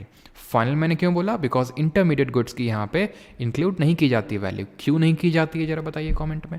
26 public examination prevention of unfair means bill 2024 और the anti paper leak bill was first introduced in the Lok Sabha. क्या लिखा हुआ है भाई, ये कुछ भी लिखा हुआ है तो इंट्रोड्यूस कब किया गया था लोकसभा में? फरवरी में इंट्रोड्यूस किया गया था। राज्यसभा लोकसभा से फेब में पास हो गया था, राज्यसभा से भी पास हो गया था, और प्रेसिडेंट की एसेंट भी मिल गई थी, सहमति भी मिल गई थी फरवरी में, बट एनफोर्स नहीं हो पाया था, लागू नहीं हो पाया था ड्यू टू इलेक्शंस। बट अभी ये लागू हो चुका है from the I think 22 June onwards. और ये क्यों क्या है, तो आपको पता है कि कितना पेपर लीक होता है। कोई पेपर है यूपीएससी को अगर छोड़ दें जिसका जो लीक ना होता हो, सारे पेपर्स लीक हुए हैं। ठीक है, अभी रिसेंट में आपको पता है नीट का पेपर लीक हुआ है, ठीक है, यूजीसी नेट का एग्ज़ाम लीक हुआ है। तो इस चीज़ को लेकर इसको प्रिवेंट करने के लिए इस पार्लियामेंट ने इस बिल को पास किया, जिसके तहत अब सज़ा मिलेगी। कितनी की सज़ा मिलेगी? तो 3 साल की सज़ा मिलेगी, जिसको कि एक्सटेंड करके 5 साल तक भी किया जा सकता है, और 10 लाख रुपए का यहाँ पे जुर्माना भी लगाया जा सकता है। प्लस अगर कोई सीनियर टॉप ऑफिशियल है उस जो एग्ज़ाम कंडक्ट करवा रही है एजेंसी, जैसे एसएससी में हमारी टीसीएस इन्वॉल्व होती है ना, क्यूबेशंस प्राइवेट लिमिटेड इन्वॉल्व है, तो अगर मान लो इनके जो टॉप ऑफिशियल्स पेपर लीक में इन्वॉल्व होते हैं इस तरह से, तो 3 साल की जेल, जो कि फर्दर एक्सटेंड हो सकती है 10 साल में, और इसमें 1 करोड़ का आपको जुर्माना भी भरना पड़ सकता है। और इसमें जो आपको जेल होगी that will be non bailable and that is a cognizable offence. ठीक है, तो अगर सर्विस प्रोवाइडर हैं तो फिर ये आपको तैयार रहना होगा अगर आपने किया तो। ठीक है, तो एंटी पेपर लीक है और ये चीज़ आपको पता होना चाहिए। मैंने आपसे यहाँ पे पूछा था इंटरमीडिएट गुड्स को क्यों इंक्लूड नहीं करते हैं, क्योंकि डबल काउंटिंग हो जाएगी अगर इंक्लूड कर देंगे तो। और जीडीपी डिफ्लेटर का फॉर्मूला क्या होता है आपको पता होना चाहिए। जीडीपी डिफ्लेटर का फॉर्मूला होता है nominal GDP upon real GDP into 100। Nominal GDP is calculated at the current prices, real GDP is calculated at the constant prices in a base year, जो कि 2011-12 है, and it is adjusted to inflation. ये adjusted to inflation होता है, इससे inflation हम हटा देते हैं, मुद्रास्फीति हटा देते हैं। आगे बढ़ते हैं, 27 क्वेश्चन करते हैं। Indian railway has entered it's name into prestigious Limca book of records for the most people at a public service event at multiple venues. सही है भूमिका आपका। सर मुझे रिवीजन के लिए पेवाईक्यू सीरीज पार्ट 3 का पीडीएफ नोट्स परचेज़ करना है, ऐप में अवेलेबल नहीं है please. Inspector Mrinal ji available हो जाएगा, और कल सब्र रखिए, कल अपलोड हो जाएगा। कल पीवाईक्यू सीरीज़ पार्ट 4 का वो कोर्स बनेगा, उसी में ही 3rd के 2nd के 1st के सब के डलवा दिए जाएंगे आपके नोट्स। ठीक है, तो उसी से आप ले सकते हैं। इंडियन रेलवेज हैज़, और कल से आपको पता है ना पीवाईक्यू सीरीज पार्ट 4 स्टार्ट हो रही है, तो Indian railways has entered it's name into prestigious Limca book of records. क्यों रिकॉर्ड आप मतलब वो करवा लिया, तो अगर आप थोड़ा ट्रैवल वगैरह करते होंगे तो आपने देखा होगा कि इंडियन रेलवे ने काफ़ी ज़्यादा कंस्ट्रक्शन कर रहा है एंड काफ़ी सारे ब्रिज बना रहा है, सो दैट रोड को इफेक्ट ना करें, ब्रिज के थ्रू निकल जाए, रोड को नीचे से ही निकाल दें ब्रिज के। तो बहुत सारे इस तरह से बनाए, और इसको मतलब इसका इनाग्रेशन किया किसने? इंडियन रेलवेज ने। किसका? रोड ओवर रेल ब्रिजेस का इनाग्रेशन किया, जिसको कि अटेंड किया 40 लाख से भी, रफली 40 लाख लोगों ने slightly more than that, I think 40 lakh कुछ 19,000 लोग थे। और इसको 2140 वेन्यूज़ यानी डिफरेंट वेन्यूज़ से जो इसको अटेंड किया लोगों ने, तो इस चीज़ का Limca book of world record create किया। The Union Cabinet, chaired by the PM Modi, approved the proposal of the Ministry of Home Affairs for the Central Sector Scheme, National Forensic Infrastructure Enhancement Scheme. Now, this scheme is under Ministry of Home Affairs. और इसके तहत क्या है कि भाई national जो forensic हमारी science university हैं वो सेटअप की जाएंगी, और जो एग्जिस्टिंग यूनिवर्सिटी उनको और स्ट्रेंथन किया जाएगा। तो ध्यान रखना ये सेंट्रल सेक्टर स्कीम है, दैट मीन्स की जो फंडिंग है पूरी तरह से सेंट्रल गवर्नमेंट की तरफ से आने वाली है, and it is a scheme of MoHA, that is ministry of home affairs. The India IORA cruise tourism conference took place in New Delhi. What is IORA? It is Indian Ocean Rim Association, जो कि पहले Indian Ocean rim initiative होता था, जिसके तहत हमारी total 23 countries आती हैं in the Indian ocean. Indian ocean जरा बताइए कौन से नंबर का when it comes to size ocean है? तो 23 कंट्रीज़ इसका पार्ट है located in the Indian ocean. ये सबसे पहले जो कॉन्सेप्ट रखा गया था वो साउथ अफ्रीका और इंडिया ने इसको जॉइंटली रखा, डेवलप मतलब इसको किया था, ठीक है। ये साउथ अफ्रीका कोई फॉरेन सेक्रेटरी या फिर फॉरेन मिनिस्टर था आई थिंक काफ़ी पहले, रफली इन द ईयर 1995 से पहले, जिन्होंने इंडिया का विजिट किया था और उन्होंने ये कॉन्सेप्ट रखा था। देन नेल्सन मंडेला आए थे, साउथ अफ्रीका के पूर्व राष्ट्रपति, जिनकी ऑटोबायोग्राफी का नाम आपको कमेंट में बताना है। तो उन साउथ अफ्रीका और इंडिया ने जॉइंटली इसको इस्टेब्लिश किया था, और साउथ अफ्रीका को इस बात की भनक नहीं थी लगभग 29 साल बाद उसको USA में कोई हराएगा। खैर 1995 तो इस्टेब्लिश होता है, और इंडियन रिम ओशन इनिशिएटिव का नाम पे, और इसका हेडक्वार्टर की अगर बात करेंगे, मुख्यालय कहाँ पे है, तो एबीन नाम की जगह पड़ती है मॉरिशस में, वहाँ पे, ठीक है। मॉरिशस में एबीन नाम की जगह पड़ती है वहाँ पे। अगला हमारा Mumbai is India's costliest city for expatriates in Mercer's 2024 cost of living survey and is globally ranked 136 out of total 1226 countries, while Hong Kong top the global ranks. आपको पता होना चाहिए कि जो मर्सर है वो कॉस्ट ऑफ लिविंग सर्वे यानी कि कहाँ पे रहना कितना महंगा है, तो सबसे महंगा कहाँ पे? हांगकॉन्ग में। इंडिया में सबसे ज़्यादा रहना महंगा कहाँ पे? मुंबई में। 136 ओवरऑल, अगर 226 सिटीज़ में अगर हम बात करें मुंबई की रैंक, ठीक है, इंडिया में लेकिन सबसे हाईएस्ट है। India will start an medical visa facility for Bangladeshi nationals coming to India for the medical treatment. एक काइंड ऑफ मेडिकल टूरिज़्म है ये। What is medical tourism? जैसे बांग्लादेशियों को कुछ प्रॉब्लम है तो उन्हें लगता है कि भाई इंडिया में, क्योंकि इंडिया मेडिकल टूरिज़्म के लिए जाना जाता है, इंडिया में मेडिकल सर्विसेज लो हैं बाकी कंट्री कंपैरिजन में, और काफ़ी सारी ऐसी फैसिलिटी हैं जो आसपास हमारी कंट्री में नहीं है, लेकिन हमारे यहाँ मेडिकल फैसिलिटीज़ की अगर बात करें तो विदेश के लोग भारत में आना चाहते हैं, खासकर जो हमारे ये बांग्लादेश और श्रीलंका टाइप के जो देश हैं, तो उनको मेडिकल वीज़ा फैसिलिटी प्रोवाइड करेगा इंडिया। यह भी अनाउंस किया है जब अभी शेख हसीना जी की विजिट हुई, ठीक है। नाउ आर्मी हॉस्पिटल जो है हमारा दिल्ली में इस्टेब्लिश करेगा एक state of the art skin bank facility. What is the skin bank facility? तो जो हमारे जो जवान्स होते हैं, हमारे सैनिक होते हैं जो इंडियन आर्मी या फिर हमारे डिफेंस फोर्सेस के हैं, वो जब मान लो कि कोई बर्न हो गया, कुछ जल गए, इस तरह से कोई स्किन प्रॉब्लम हो गई, तो स्किन बैंक फैसिलिटी उसके लिए डेवलप करी गई है। कहाँ पे? न्यू दिल्ली में इसको डेवलप किया गया है। एंड दी नेशनल न्यूज़ का होता है यहाँ पे खात्मा, और अभी यहाँ पे स्टार्ट करेंगे दी स्टेट न्यूज़। प्रणाम सर, कल एग्ज़ाम है, आशीर्वाद दीजिए, कल फर्स्ट शिफ्ट है, आपको क्वेश्चन भेजूँगा। शर्मा जी आशीर्वाद है, बिल्कुल क्वेश्चन भेजिएगा। सर PYQ सीरीज़ 12 जुलाई से करना क्योंकि CHSL का पेपर है, अभी आप FRB सीरीज़ कंप्लीट कर दो प्लीज़ सर। मोटिवेशनल नहीं है यार, 1 जुलाई तो मतलब 1 जुलाई से स्टार्ट होगा, है ना। बाकी मैं रिव्यू वगैरह देता रहूँगा आपको, आप चिंता मत करो। उसके जो भी आपका क्या बोलते हैं, जो रिव्यू होगा, जैसे फर्स्ट शिफ्ट का कल मैं 12 बजे दूंगा, उसके बाद हम रात को एज़ यूजुअल जो 8:30 PM पे करते हैं वो करेंगे, ठीक है। आप उसका चिंता मत करो, क्योंकि CGL को ध्यान में रखते हुए इसको लॉन्च किया गया PYQ सीरीज़ को, तो भाई उसी हिसाब से 1 जुलाई से स्टार्ट होगा, है ना।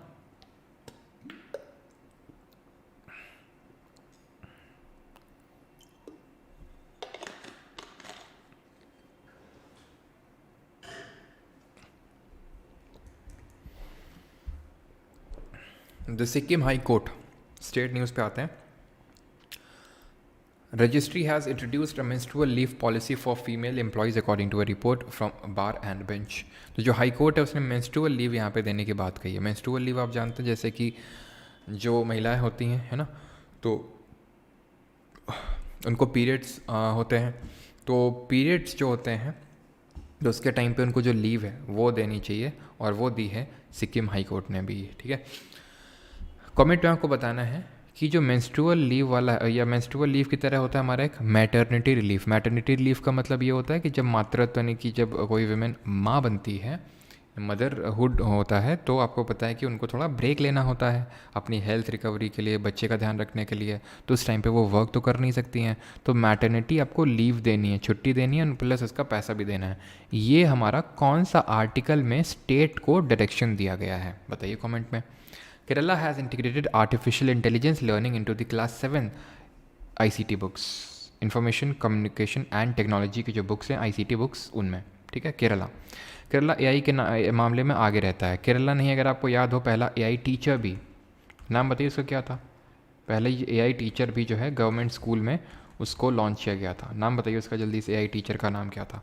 तो यहाँ पे अगर हम बात करें मैटरनिटी रिलीफ, और मैंने बोला स्टेट को डायरेक्शन दिया गया, तो स्टेट को डायरेक्शन मतलब वो एक डीपीएसपी होगी, और डीपीएसपी आर्टिकल नंबर 42 जो कि बात करता है हमें जस्ट एंड ह्यूमेन कंडीशन देनी है वर्कर्स को, प्लस मैटरनिटी रिलीफ देनी है।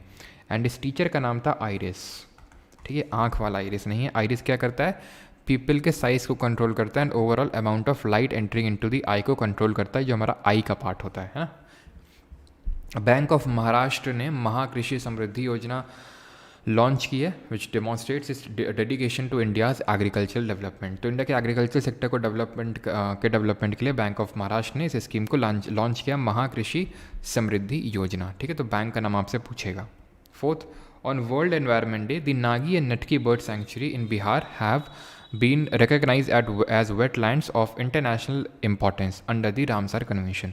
तो आपको पता है रामसार कन्वेंशन कब साइन हुआ था, किसको लेके है, कब हम वेटलैंड डे सेलिब्रेट करते हैं, कहाँ पे, तो सारी चीज़ें आपको पता होनी चाहिए। तो देखिए, इंडिया में अभी तक थी टोटल 80 रामसार साइट्स। रामसार एक जगह है ईरान में, जहाँ पे 1971 में वेटलैंड के प्रोटेक्शन के लिए 2 फरवरी को एक कन्वेंशन साइन हुआ था, जिसको रामसार कन्वेंशन के नाम से जानते हैं। इसीलिए वेटलैंड डे भी हम 2 फरवरी को मनाते हैं। इंडियन कोस्ट गार्ड डे हम 1 फरवरी को मनाते हैं। तो इसके तहत वेटलैंड्स का कंजर्वेशन किया जाता है। ठीक है, अब इंडिया में टोटल इसके इंक्लूजन के बाद 82 हो गए हैं। अभी क्या था, बिहार में मात्र इससे पहले एक ही वेटलैंड साइट था, एक ही था मात्र। वो कौन सा था, कोई बताएगा? यहाँ पे हिंट देता हूँ, वो एक ऑक्सबो लेक भी है, लार्जेस्ट ऑक्सबो लेक है इंडिया का वो, और उसका नाम के से स्टार्ट होता है। और यहाँ पे अब 2 और ऐड हो गई हैं, नागी और नटकी। नागी नटकी दोनों ही एन से नाम स्टार्ट होता है। और पहला जो हमारा ओनली था दैट वाज कबरताल। अच्छा बताइए कि 2 हमारे वेटलैंड हैं इंडिया से, जो कि मॉन्ट्रिक्स रिकॉर्ड, जो कि स्विट्जरलैंड में एक जगह पड़ती है मॉन्ट्रिक्स, वहाँ पे एक रिकॉर्ड हुआ था, मॉन्ट्रिक्स रिकॉर्ड या फिर एक तरह का रजिस्टर है, जिसमें कि उन वेटलैंड्स को यहाँ पे लिस्ट किया गया है जो उनमें बहुत सिग्निफिकेंट चेंजेस रिसेंट टाइम में देखने को मिले हैं। तो मॉन्ट्रिक्स रिकॉर्ड में 2 इंडिया से वेटलैंड हैं। 2 वो कौन कौन से हैं? एक तो राजस्थान का है, that is Keoladeo Ghana national park में पड़ता है केओलादेव वेटलैंड, और दूसरा हमारा मणिपुर में located the Loktak lake. Loktak Manipur में है, और आपको पता होना चाहिए फुमडिस यहाँ पे कैबुल लैमजॉ नेशनल पार्क है, जो कि फ्लोटिंग नेशनल पार्क है ड्यू टू द फुमडिस PHUMDIS। और यहाँ पे संगाई डियर भी आपको देखने को मिलता है, जो मणिपुर का स्टेट एनिमल है। द पोलिंग स्टेशन है ताशीगांग, जो कि हाईएस्ट पोलिंग स्टेशन है इंडिया का। ठीक है, कहाँ पर लोकेटेड है? ये हिमाचल प्रदेश में लोकेटेड है, ये चीज़ आपको पता होनी चाहिए। ठीक है, 62 यहाँ पे वोटर्स आए थे, तो कहाँ पर लोकेटेड है? हिमाचल प्रदेश में, ताशीगांग। ठीक है, आगे बढ़ते हैं। Mumbai super cop Krishna Prasad honoured with the Hindi साहित्य भारती अवार्ड। ये आई थिंक स्टेट की न्यूज़ में अवार्ड वाला क्या कर रहा है? ठीक है, तो अवार्ड वाला यहाँ पे गलती से आ गया, कोई नहीं, चलो। Recently plastic recycling plant opened इन छंगू ईस्ट सिक्किम अंडर आर्मीज सद्भावना इनिशिएटिव फॉर वेस्ट मैनेजमेंट। तो प्लास्टिक रिसाइकलिंग प्लांट को ओपन किया गया कहाँ पे? छंगू। कहाँ पे पड़ता है? ईस्ट सिक्किम में। इंडियन आर्मी का ये प्रोग्राम है, Sadbhavana initiative. Telugu Desam party TDP leader N Chandrababu Naidu will take oath as Andhra Pradesh के न्यू चीफ मिनिस्टर। कौन बने हमारे? चंद्रबाबू नायडू, जो कि तेलुगु देशम पार्टी से बिलोंग करते हैं। जल्दी से बताएंगे आप कि आंध्र प्रदेश के deputy CM, deputy chief minister कौन बने हैं? जो चिरंजीवी के छोटे भाई हैं, कौन है? क्या नाम है उनका? नाम PK, बताइए जल्दी से। ठीक है, तो ये हमारे वाइल्ड ट्राइबल लीडर जो मोहन चरण मांझी जी हैं, वो उड़ीसा के चीफ मिनिस्टर बने। आपको पता है BJP से हैं, और BJP ने बीजेडी को हराया, बीजू जनता जो दल है, जिसके अभी सीएम थे नवीन पटनायक जी, पिछले 15 साल से वो सीएम थे, चीफ मिनिस्टर थे, अब उनको हटा के उनको रिप्लेस किया है मोहन चरण मांझी जी ने। ठीक है, बात करें डिप्टी सीएम कौन बने हैं, ये पीके मतलब पवन कल्याण, जिनको कि पीएम मोदी ने बोला था ये जो पवन है ना, ये पवन नहीं है, ये आंधी है। ठीक है, काफ़ी मतलब इनकी वैसी स्टोरी है। वहाँ पे साउथ इंडिया के एक्टर हैं Chiranjeevi, the one of the very famous actor of south India. आपने रामचरण का तो नाम सुना ही होगा, रामचरण का। ठीक है, तो रामचरण बेटे हैं चिरंजीवी के, और चिरंजीवी के छोटे भाई हैं पवन कल्याण। ठीक है, मतलब पूरी फैमिली उसी में इन्वॉल्व है, इसमें आपका एक्टिंग में। तो इन्होंने एक्टिंग, और ये जो चिरंजीवी हैं ये भी मेंबर ऑफ पार्लियामेंट रह चुके हैं कांग्रेस से। तो जब इनको, जो इससे पिछली हमारी पार्टी थी जो आंध्र प्रदेश में रूलिंग पार्टी थी, उसने एन चंद्रबाबू नायडू को जेल में डाल दिया था। और इन्होंने ही, अगर आपको याद हो मैंने बताया था, अमरावती को जो है का कॉन्सेप्ट रखा था, उसके बारे में भी हम देखेंगे, अगला करंट अफेयर है। तो इनको जेल में डाल दिया था, और जेल में जब डाल दिया तो पवन कल्याण इनसे मिलने जा गए थे। ठीक है, और जो रूलिंग पार्टी थी उसने मिलने नहीं दिया, तो ये अपनी गाड़ी के ऊपर बैठ के ही गए थे और रोक लिया। ठीक है, जो पुलिस वगैरह थी, और उसके बाद बहुत बवाल हुआ, और वही माना जाता है कि वही टर्निंग पॉइंट था, और इन दोनों लोगों की पार्टी ने मिल के चुनाव लड़ा था, और इस वजह से काफ़ी बहुमत के साथ वहाँ पे आंध्र प्रदेश में जीते हैं। ठीक है, और बीजेपी का जो एनडीए अलायंस है, तो उसमें ये आते हैं दोनों लोग, मतलब टीडीपी इनकी जो चंद्रबाबू नायडू जी की, और ये पवन कल्याण जी की पार्टी। BJP leader Pema Khandu took oath as the new chief minister of Arunachal Pradesh. तो आपके 3 नए सीएम बने हैं, वो आपको पता होना चाहिए।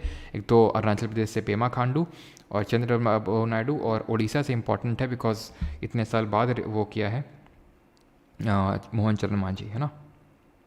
नागी नटकी मेरे घर के बगल में है, जामुई डिस्ट्रिक्ट, बिल्कुल जामुई में है, ये तो मुझे पता था जो, लेकिन आपके घर के बगल में ये मुझे नहीं पता था, अब पता चल गया। असम के chief minister Himanta Biswa Sarma introduced the Nijut Moina scheme, जहाँ पे लड़कियों को from class 11 to post graduation इनको मतलब स्टाइपेंड दिया जाएगा, सो दैट ये चाइल्ड मैरिज ना हो, क्योंकि बच्चियों की, लड़कियों की जल्दी शादी हो जाती है बिकॉज उनको बोझ कंसिडर किया जाता है। ठीक है, तो अब क्योंकि उनको स्टाइपेंड मिलेगा तो ये चीज़ थोड़ा सा कम होगी। तो निजुत मोइना स्कीम आपसे पूछेगा किस स्टेट की है, असम की है। TDP supremo and Chandrababu Naidu announce that Amaravati will be the new capital of the Andhra Pradesh. अभी तक आंध्र प्रदेश की कोई खुद की कैपिटल नहीं थी, अभी तक जो कैपिटल हुआ करती थी दैट वाज हैदराबाद। हमें पता है कि 2 जून को 2 जून 2014 को Telangana as a new state create हुआ था फ्रॉम द आंध्र प्रदेश, और हैदराबाद कॉमन कैपिटल थी, और इसमें यह भी प्रोविजन था कि 10 साल बाद Andhra Pradesh will have to look for the new capital, जो कि चंद्रबाबू नायडू ने अमरावती का कॉन्सेप्ट रखा था, अमरावती को बनाने का, और काफ़ी मतलब बहुत ही वर्ल्ड क्लास इसको सिटी बनाने का कॉन्सेप्ट रखा था। बट इनके बाद जो अभी मतलब जो पिछली पार्टी थी उसने मतलब उसको एकदम प्रोजेक्ट को वहीं पे मतलब एकदम रोक दिया, जिसकी वजह से एकदम बंजर हो गई वो अमरावती। अभी फिर से उसको डेवलप करने का यहाँ पे निर्णय लिया है चंद्रबाबू नायडू ने, और वो कैपिटल यहाँ पे अनाउंस भी कर दिया है अमरावती। कुछ दिन के लिए Andhra Pradesh was the capital less state of India. Punjab Police in association with the BSF, that is Border Security Force, the CAPF, that is Central Armed Police Force, which guards the India Pakistan and India Bangladesh border। अभी पूछा गया SSC में कि SSB जो कि हमारी one of the CAPF है, सशस्त्र सीमा बल, ये किन बॉर्डर्स को गाइड करती है और गार्ड करती है। तो इन्होंने मिशन निश्चय को लॉन्च किया, ठीक है, to gather the intelligence about the demand and supply of drugs. तो आपको पता है कि कितना, खासकर जो हमारा पंजाब वाला रीजन है और वहीं पे हमारी BSF डिप्लॉयड होती है, तो ये kind of first line of defence हम बोल सकते हैं। ठीक है, एक्चुअली में जब आर्मी वगैरह क्या होती है डायरेक्टली एम्प्लॉयड नहीं होती हैं ये, जब कुछ वॉर जैसा मान लो वहाँ से अटैक वगैरह होता है तो ये पीछे चली जाती हैं BSF और आर्मी आगे आ जाती है। ठीक है, तो ये मतलब BSF वगैरह ये सब जो CAPF होती हैं इंस्टॉल्ड रहती हैं, जैसे कुछ वैसी घटना होती है तो आर्मी आ जाती है फ्रंट लाइन पे। फिर SSB जो है वो इंडिया पाकिस्तान और इंडिया भूटान बॉर्डर को गार्ड करती है। तो मिशन निश्चय ध्यान रखना पंजाब पुलिस प्लस BSF ने मिलकर लॉन्च किया, बिकॉज हमें पता है कि ड्रग मीनेस यहाँ पे ड्रग का कितना खतरा रहता है और उससे कितना यूथ वहाँ पे बर्बाद हो रहा है। ठीक है, क्वेश्चन करंट अफेयर नंबर 13 है स्टेट करंट अफेयर्स न्यूज़ में, that is Assam will get the new IIM मतलब इंडियन इंस्टीट्यूट ऑफ मैनेजमेंट, जो कि एक जैसे हमारे IIT होते हैं इंजीनियरिंग की पढ़ाई करने के लिए सबसे प्रेस्टीजियस इंस्टीट्यूशंस, वैसे ही मैनेजमेंट के MBA की पढ़ाई करने के लिए सबसे प्रेस्टीजियस इंस्टीट्यूशंस होते हैं। और नॉर्थ ईस्ट में अभी तक सिर्फ एक ही आपका था, दैट इज़ आपका IIM, और वो था मेघालय की कैपिटल शिलोंग में। ठीक है, जिसको 2005 में इस्टेब्लिश किया गया था। और अभी उसके बाद ये बना है कौन, उसके बाद ये बना है आपका असम में ये बनाया जाएगा। ठीक है, असम के कहाँ पे, असम का ध्यान ध्यान रखिएगा, जो कामरूप डिस्ट्रिक्ट है वहाँ पे बनाया जाएगा इसको। ठीक है, और ज़रा बताइए आपको, क्या असम बांग्लादेश से बॉर्डर शेयर करता है कि नहीं करता है, बताइए जल्दी से। गवर्नमेंट ऑफ झारखंड लॉन्च्ड दी स्वामी विवेकानंद निशक्त स्वावलंबन प्रोत्साहन scheme by the department of women and child development and social security. तो किसने आपसे पूछ लेगा, डायरेक्टली पूछता है एसएससी में कि किस स्टेट गवर्नमेंट ने इस स्कीम को लॉन्च किया, जो हमारी स्वामी विवेकानंद जी पे बेस्ड है, झारखंड ने। स्वामी विवेकानंद जी का जन्म कब हुआ था, 12 जनवरी को, जिसको कि हम नेशनल यूथ डे के रूप में सेलिब्रेट करते हैं। इंटरनेशनल यूथ डे 12 अगस्त को होता है। एंड 4 जुलाई 1902 को डेथ हुई थी स्वामी विवेकानंद जी की, जिन्होंने रामकृष्ण मिशन की स्थापना करी थी 1897 में, और 1893 में शिकागो स्पीच दी थी, जिनकी किताबों का नाम है कर्मयोग और राजयोग, जैसे इनकी किताबों के नाम है ना। तो झारखंड गवर्नमेंट ने यहाँ पे इसको, इस स्कीम को लाए हैं। प्लस साथ ही साथ ना सिर्फ हैंडीकैप्ड लोगों को, बल्कि जो सिकल सेल अनीमिया से पीड़ित हैं उनको भी। सिकल सेल अनीमिया जरा बताइए किस पर्टिकुलर विटामिन की डेफिशिएंसी से हो जाता है सिकल सेल अनीमिया। तो इसके तहत 1000 रुपये हर महीने ऑफर किए जाएंगे। यूपी गवर्नमेंट, अब यूपी गवर्नमेंट की अगर बात करें तो इसने एक लॉन्च किया finally the portal for the creation of family ID under the one family one identity scheme, 12 जनवरी 1863, बिल्कुल सही है। अच्छा, रवि तेजा कौनी जेती, I am from Andhra Pradesh. Okay, काफ़ी लोग हैं साउथ इंडिया से भी, आंध्र प्रदेश, केरला। ठीक है, कभी आएंगे तिरुपति घूमने, ध्यान रखना बेटा, और तुम होस्ट करोगे हमें। ठीक है, तिरुपति तिरुमला देवस्थानम, जिसमें हमारी अस्थाना नर्तकी कौन है, वाई से नाम स्टार्ट होता है उनका, यामिनी कृष्णमूर्ति। और अस्थाना विद्वान कौन थी, एम एस सुब्बुलक्ष्मी, है ना।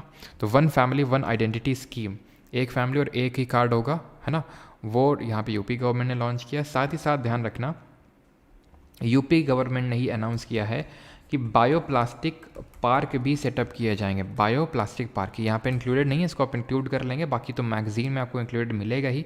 करंट अफेयर्स का जो मैगजीन है, ठीक है, करंट अफेयर्स, जब परमार अकेडमी ऐप में काफ़ी लोग पूछते रहते हैं कहाँ पे मिलेगा, तो कोर्सेज सेक्शन में जाएंगे, कोर्सेज सेक्शन में आपको सारी करंट अफेयर की मैगजीन मिलेंगी।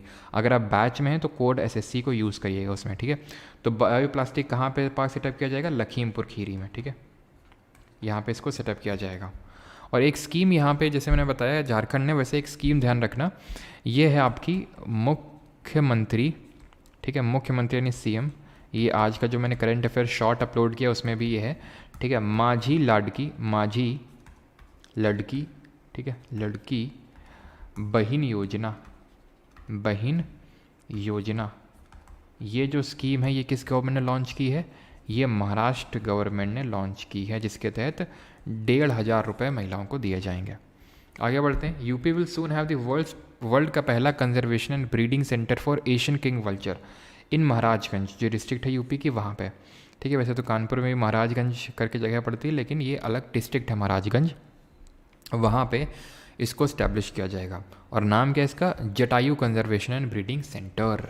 ठीक, हमारे यहाँ पे भी मतलब एक वल्चर है, वो एशियन किंग वल्चर है कि नहीं है वो तो आई थिंक पता नहीं, लेकिन मेरे घर के पास में ही एक रहता है एशियन किंग वल्चर। हाँ, और एक मतलब 2 पता नहीं लंबी लंबी टांग वाले पक्षी हैं। ठीक है, मेरे घर के सामने मैं देखता हूँ। ठीक है, छत पे वो दोनों रहते हैं। ठीक है, एक मेल होगा एक फीमेल होगा, ऑब्वियस सी बात है, तभी इतना मतलब इतने टाइम तक साथ हैं। ठीक है, तो वो क्या करते हैं, वो उस पर्टिकुलर, मैं इस चीज़ को ऑब्जर्व करता हूँ जब बाहर जाता हूँ। ठीक है, तो वो उस वल्चर को वहाँ पे रहने ही नहीं देते। मतलब उनके इतना स्पीड है उनका कि भाई साहब दोनों डरा खौफ है उनका। कौवे हो गए, ठीक है, जो बड़े बड़े हैं, कौवे हो गए, वल्चर हो गए, उनको आने ही नहीं देते। सिर्फ छोटी छोटी चिड़ियाँ हैं वो रह सकती हैं।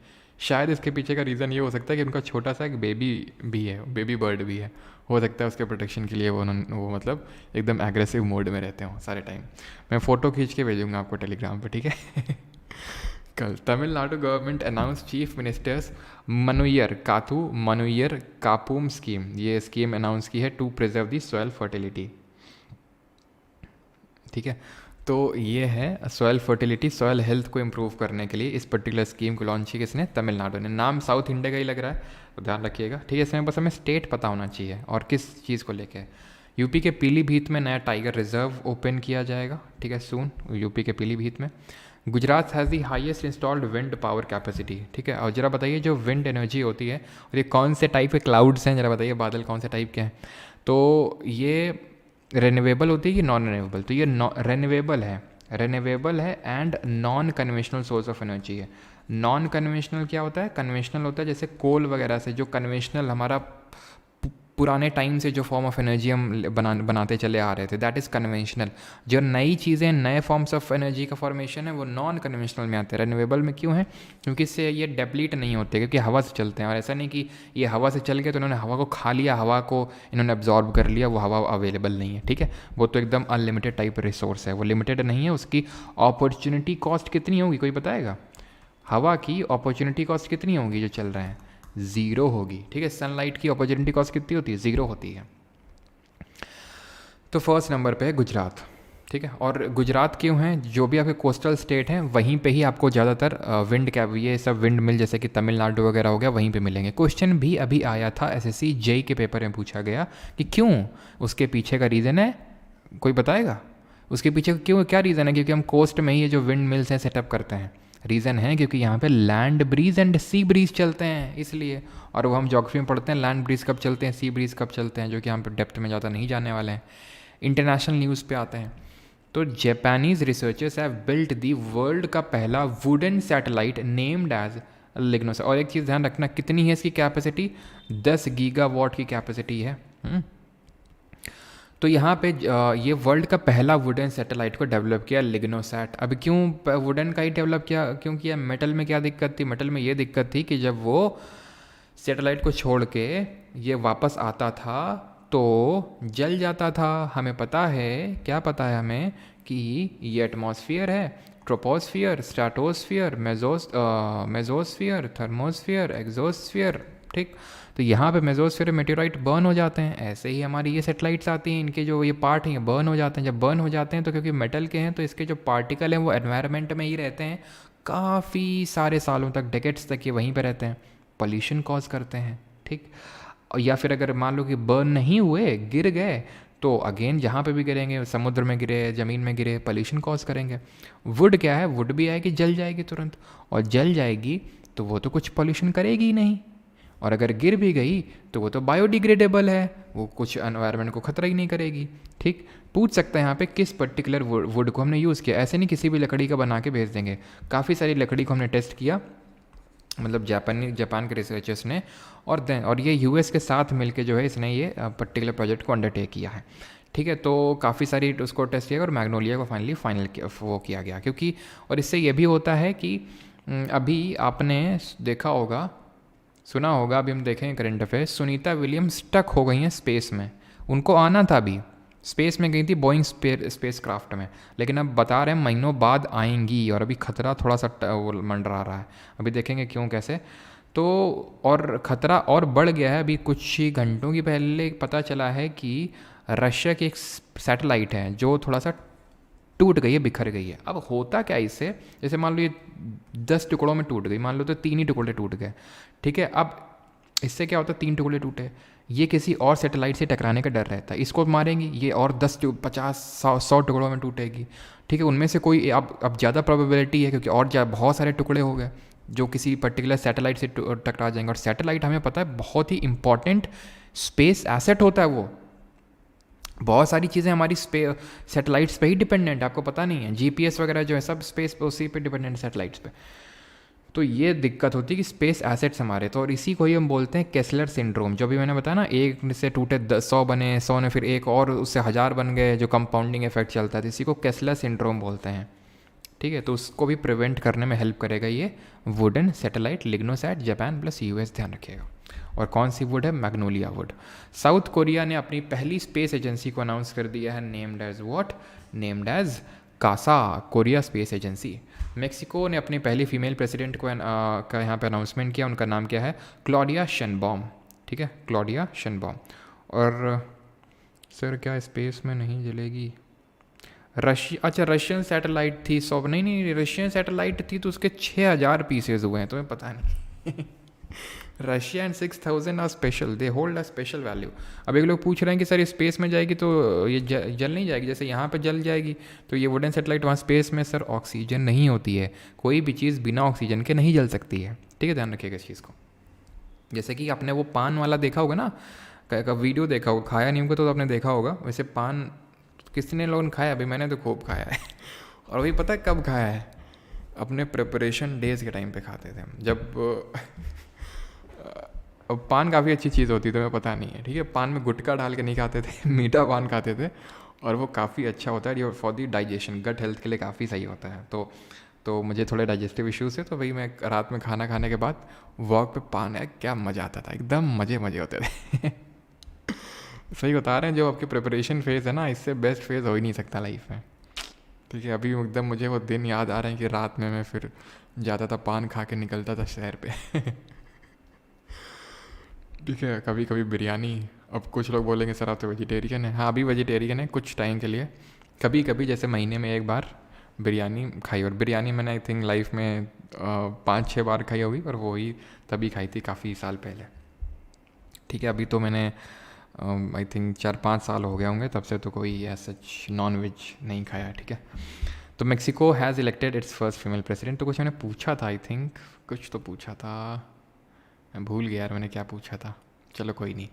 तो क्लॉडिया शेनबॉम उनका नाम है, मेक्सिको की फर्स्ट फीमेल प्रेसिडेंट बनी है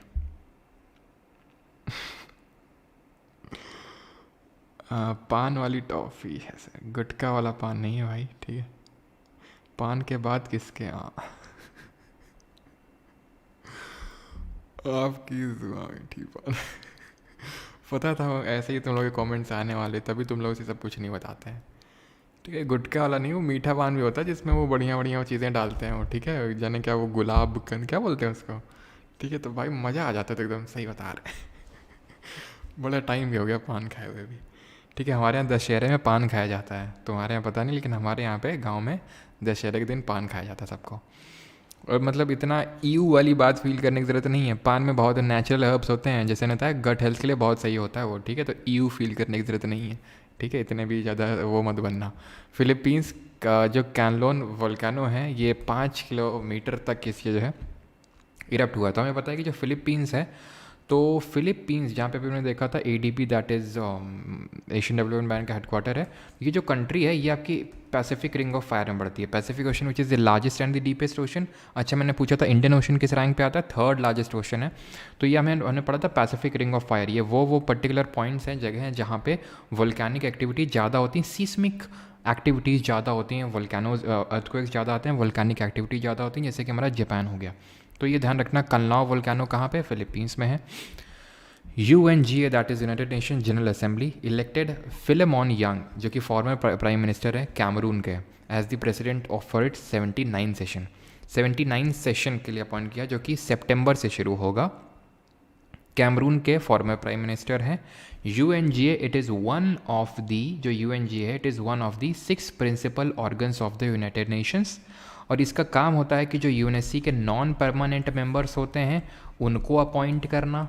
ज़रा बताइए कितने नॉन परमानेंट मेंबर, कितने परमानेंट मेंबर हैं ज़रा बताइए UNSC में, ठीक है, और कितना टर्म होता है इनका। और जो यूनाइटेड UN सेक्रेटरी जनरल होता है उसको भी अपॉइंट करने का काम किसका होता है, UNGA that is United Nation General Assembly का। Denmark, Greece, Pakistan, Panama and Somalia have got the seats on the UNSC। तो अभी मैंने बताया UNSC that is United Nation Security Council, जिसका हेडक्वार्टर न्यूयॉर्क USA में है, स्टैब्लिश 1945 में हुआ था। इसमें 15 मेंबर्स होते हैं, 5 परमानेंट होते हैं, 10 नॉन परमानेंट होते हैं।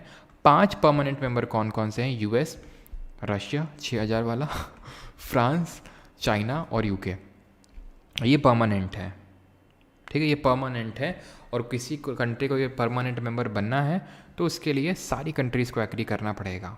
यही कारण है कि इंडिया क्यों नहीं बन पा रहा है, क्योंकि चाइना जो कंट्री है वो एग्री नहीं कर रहा है। बाकी सब तो राजी हैं कि इंडिया को होना चाहिए as a permanent member, but China अडंगा अड़ा देता है, क्योंकि वो बोलता है कि अगर इंडिया इंक्लूड होगा तो पाकिस्तान भी होगा। उसका इससे ज़्यादा कोई पाकिस्तान की भलाई से नहीं, आपको पता है क्या मोटिव है चाइना का, ठीक है, इंडिया नहीं आना चाहिए। तो उन्हीं 10 जो नॉन परमानेंट मेंबर्स हैं जिनका टर्म होता है 2 साल का, उसमें डेनमार्क, ग्रीस, पाकिस्तान, पनामा और सोमालिया, इनका टर्म स्टार्ट होगा 1 जनवरी 2025 से चलेगा 31 दिसंबर 2026 तक। इससे पहले इंडिया था अभी, ठीक है, 2 साल के लिए टर्म होता है। United Nations Secretary General Antonio Guterres has added Israel's military to a global list of offenders that have committed violations against the children। तो चिल्ड्रन के अगेंस्ट जो है इन्होंने क्या किया है, वायलेंस किया, नॉट वायलेशन, वायलेंस किया है, ठीक है। नॉन वायलेंस डे कब मनाते हैं जरा बताइए, और कौन सी हमारी फंडामेंटल ड्यूटी है जो हमें नॉन वायलेंस करने के लिए, अहिंसा के लिए बोलती है। निविडिया जो कि एक सॉफ्टवेयर कंपनी, उसने एप्पल को पछाड़ दिया है world second most valuable company. और पता तुम्हें ऐसा क्यों हुआ, जो मैंने कुछ दिनों में भी पीछे रिमार्क्स दिए थे एप्पल को लेकर, उसकी वजह से एप्पल के शेयर काफ़ी डाउन हो गए। ठीक है, समझ रहे हो मेरी वैल्यू, तो इसकी वजह से ये हुआ है एप्पल के साथ, ठीक है। तो एप्पल्स अब बन चुकी है 3rd most valuable, 2nd most valuable बन गई निविडिया, और फर्स्ट में कौन स्टैंड करता है, Microsoft. Peru and Slovakia have sign the Artemis accord, जो कि इंडिया ने 21 जून को साइन किया था 2023 को। आर्टेमिस अकॉर्ड ये यूएस का है, एक आर्टेमिस प्रोग्राम है यूएस का, मून में, चंद्रमा में फिर से ह्यूमंस को भेजने का बाई 2026, और for the best practices for responsible space exploration के लिए। जैसे कि अभी केस्लर सिंड्रोम बताया कि भाई रिस्पॉन्सिबल तरीके से स्पेस एक्सप्लोरेशन करो, ऐसा ना हो कि स्पेस वॉर छिड़ जाए। अब जैसे मान लो कि मान लो कि यूएस की सैटेलाइट ने रशिया की सैटेलाइट को तोड़ दिया, मान लो अभी, ठीक है। रशिया का अच्छा अभी बताते हैं, तो उसने तुम्हारे यूएस की तोड़ दिया, लो भैया स्पेस में वॉर चल रहा है, यहाँ पे आराम से सब जी रहे हैं, स्पेस में वॉर चल रहा है। तो रिस्पॉन्सिबल स्पेस एक्सप्लोरेशन के लिए ये है, ठीक है। इंडिया इसको साइन कर चुका है पिछले साल। UN declares 2025 as international year of quantum science and technology. हमें पता है 2023, जरा बताइए कौन सा ईयर था, 2024 कौन सा ईयर था, 2025 होने वाला क्वांटम साइंस एंड टेक्नोलॉजी का। व्हाट अ क्वांटम साइंस, जो कि क्यूबिट्स में डील करते हैं rather than the binary digits 0 and 1। अब ये होता क्या है अगर हम बात करें तो it is a kind of जहाँ पे नेचर के एटॉमिक लेवल पे या फिर उससे नीचे लेवल पे, एटॉमिक से नीचे सब एटॉमिक जो पार्टिकल्स होते हैं, सब एटॉमिक पार्टिकल्स कौन से होते हैं, electron the negatively charge, proton the positively charge and neutron the neutral, ठीक है। तो ये इलेक्ट्रॉन, प्रोटॉन, न्यूट्रॉन, पॉजिट्रॉन, तो इन सब के लेवल पे जब हम नेचर के बिहेवियर को एक्सप्लेन करते हैं, that is under the quantum science and technology. ये था इंटरनेशनल ईयर ऑफ मिलेट्स, ये था इंटरनेशनल ईयर ऑफ कैमलिट्स, और ये होने वाला है आपका, कैमलिट्स मतलब ऊँट की एक प्रजाति, क्वांटम साइंस एंड टेक्नोलॉजी। आज ये साउथ अफ्रीका बार बार क्यों आ रहा है भाई, दुख लाजमी है। Cyril Ramaphosa was sworn in for a second term as South Africa के प्रेसिडेंट। फिर से सिरिल रामफोसा बन गए हैं, और ये बोल रहे हैं अभी, पहले जैसे इलेक्ट हुए तो ये बोल रहे हैं अभी कि ये MBA चाय वालों को बुला के लाओ, जैसे तैसे मुझे ये MBA चाय अभी मेरे ऑफिस में चाहिए। Peter Pellegrini was sworn in as the new president of Slovakia की नई प्रेसिडेंट बनी है। स्लोवाकिया कंट्री आप देख सकते हैं यूक्रेन को बॉर्डर करती हुई है यहाँ पे, ठीक है। अगला है हमारा अवार्ड्स के सेक्शन पे आ चुके हैं हम लोग, ठीक है। 6000 किस क्वेश्चन का आंसर है, बापू का बदला ले लिया। कल तो भाई एकदम सांसें हलक में आ गई थी, है ना। काफ़ी मैच भाई, मैंने तो 30, जब बॉल पे 30 रन चाहिए थे ना और 6 विकेट थे साउथ अफ्रीका के पास, मैंने बंद कर दिया था। मैंने कहा भाई अब तो दुख के साथ सोना पड़ेगा, इससे अच्छा जल्दी सो जाओ चद्दर ओढ़ के, ठीक है। तो मैं सो गया। फिर जो है सुबह मैंने उठ के देखा, और जैसे मैंने सुबह उठ के देखा तुरंत मैंने टेलीग्राम पे डाला, हम जीत गए। NIMHANS in Bengaluru India has been conferred with the Nelson Mandela award for the health promotion for 2024 by the WHO। NIMHANS मतलब national institute for medical sciences जो है हमारा बेंगलुरु पे बेस्ड, इसको नेल्सन मंडेला अवार्ड मिला। नेल्सन मंडेला कहाँ से हैं, साउथ अफ्रीका से हैं, ठीक है। साउथ अफ्रीका आज एकदम छाया हुआ है। अच्छा, नेल्सन मंडेला की मैंने आपसे बायोग्राफी, ऑटोबायोग्राफी का नाम पूछा था, that is long walk to freedom. Long walk to freedom, ठीक है।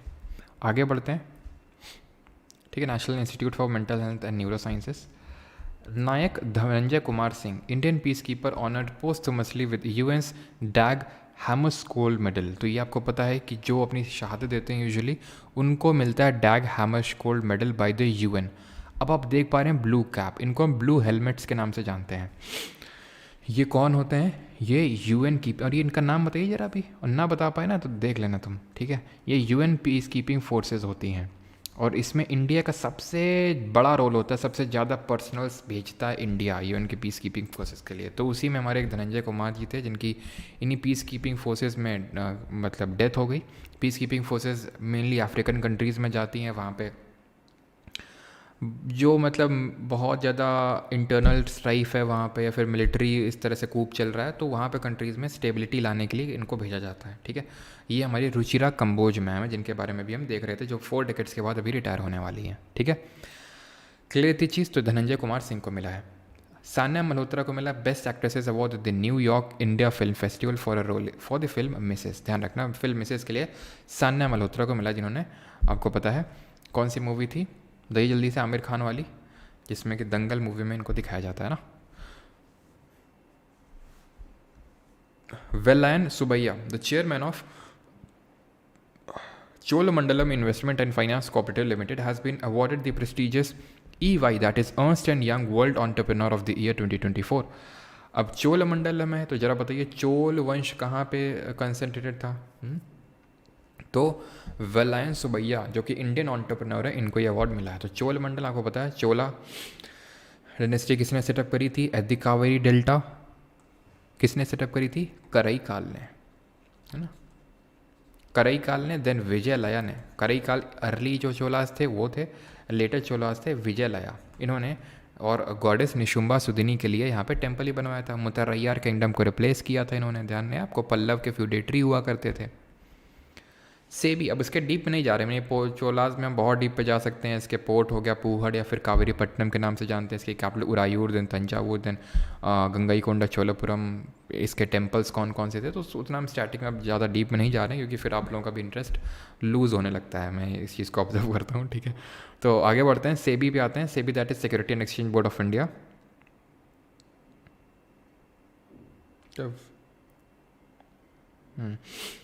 तो जो इस्टेब्लिश कब हुआ था? 1988 में। देन सेबी एक्ट आया था 1992 में, हेडक्वार्टर में मुंबई में है, और चेयरमैन आपको पता है माधवीपुरी बूच है। तो इसको best conductor of business regulator का अवार्ड मिला है in the Asia Pacific by the Asian banker. ये सारी चीज़ें लिखी हुई हैं यहाँ पे इसके regarding.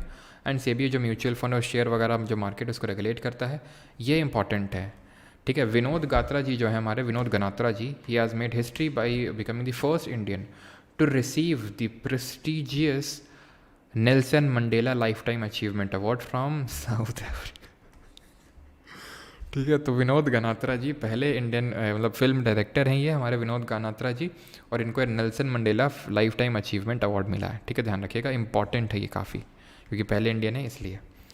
The golden thread directed by Nishita Jain one the best documentary in the international category at the 18th Mumbai international film festival. तो थोड़ा ध्यान रखिएगा, गोल्डन थ्रेड, ठीक है, डायरेक्टेड बाय निष्ठा Jain. Siddesh Sakore, a farmer and the founder of Agro Rangers from Maharashtra, has been named as the land hero by the UNCCD, that is United Nations convention to combat desertification. अब ACC-J में पूछा गया कि desertification का मतलब क्या होता है। डेजर्टिफिकेशन का मतलब ये होता है कि जो भी कोई एक हमारी अरेबल लैंड है, मतलब जहाँ पे चीज़ें अभी एग्रीकल्चर हो रहा है, वो जो फर्टाइल लैंड है, मतलब वो धीरे धीरे फर्टाइल होती जा रही है, वो जो प्रोडक्टिव लैंड है धीरे धीरे फर्टाइल होती जा रही है। एंड उसके अंदर जो एरिया है, जो फर्टाइल लैंड है, फर्टाइल का तो मतलब होगा उपजाऊ ज़मीन, ठीक है। तो जो फर्टाइल, सॉरी क्या बोल रहा हूँ मैं, ठीक है, तो फर्टाइल मतलब अच्छी ज़मीन है। अब वो क्या हो रही है, बैरन हो रही है धीरे धीरे। जो फर्टाइल ज़मीन है वो धीरे धीरे बैरन हो रही है, उसी को हम डेजर्टिफिकेशन बोलते हैं, ठीक है। अभी आते हैं स्पोर्ट्स सेक्शन पे, ठीक है, जो कि आई थिंक हमारा लास्ट सेक्शन होगा। स्टार्ट करें फिर स्पोर्ट्स सेक्शन। क्या हो गया कुमारी शैलजा, रुको, क्या हो गया भाई? मैंने मैसेज किया व्हाट्सएप पर, आप देखे ही नहीं CPU का एग्ज़ाम देने के बाद। हाँ, काफ़ी लोग मैसेज करते हैं ना, इसलिए। चलो तो स्टार्ट करें फिर स्पोर्ट्स सेक्शन। ये इंपॉर्टेंट होने वाला है इस बार का स्पोर्ट्स सेक्शन काफ़ी। Are you ready?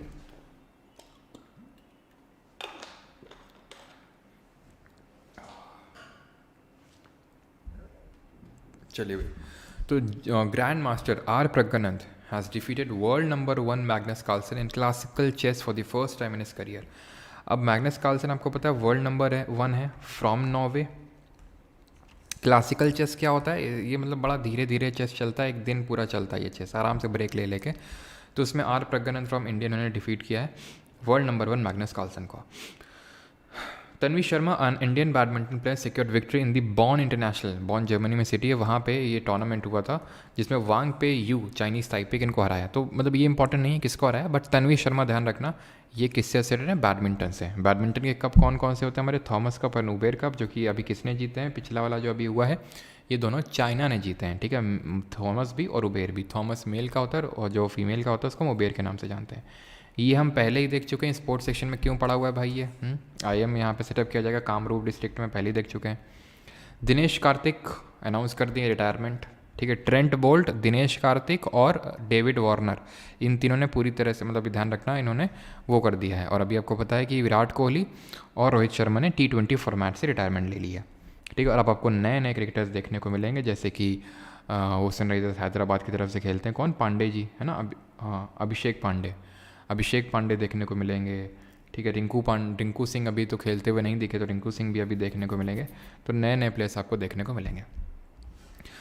24, अच्छा किस किस को लगता है कि हम पिछला T20 वर्ल्ड कप भी जीत जाते अगर बुमराह टीम में होते, तो मुझे तो लगता है भाई अगर बुमराह होते तभी टीम में तो हम जीत जाते। सर आपके कारण मैंने 39 क्वेश्चन बनाए CPO में इंक्लूडिंग तुक्का, अच्छा थैंक यू, अच्छा थैंक यू, ठीक है। 39 क्वेश्चंस बनाए हैं।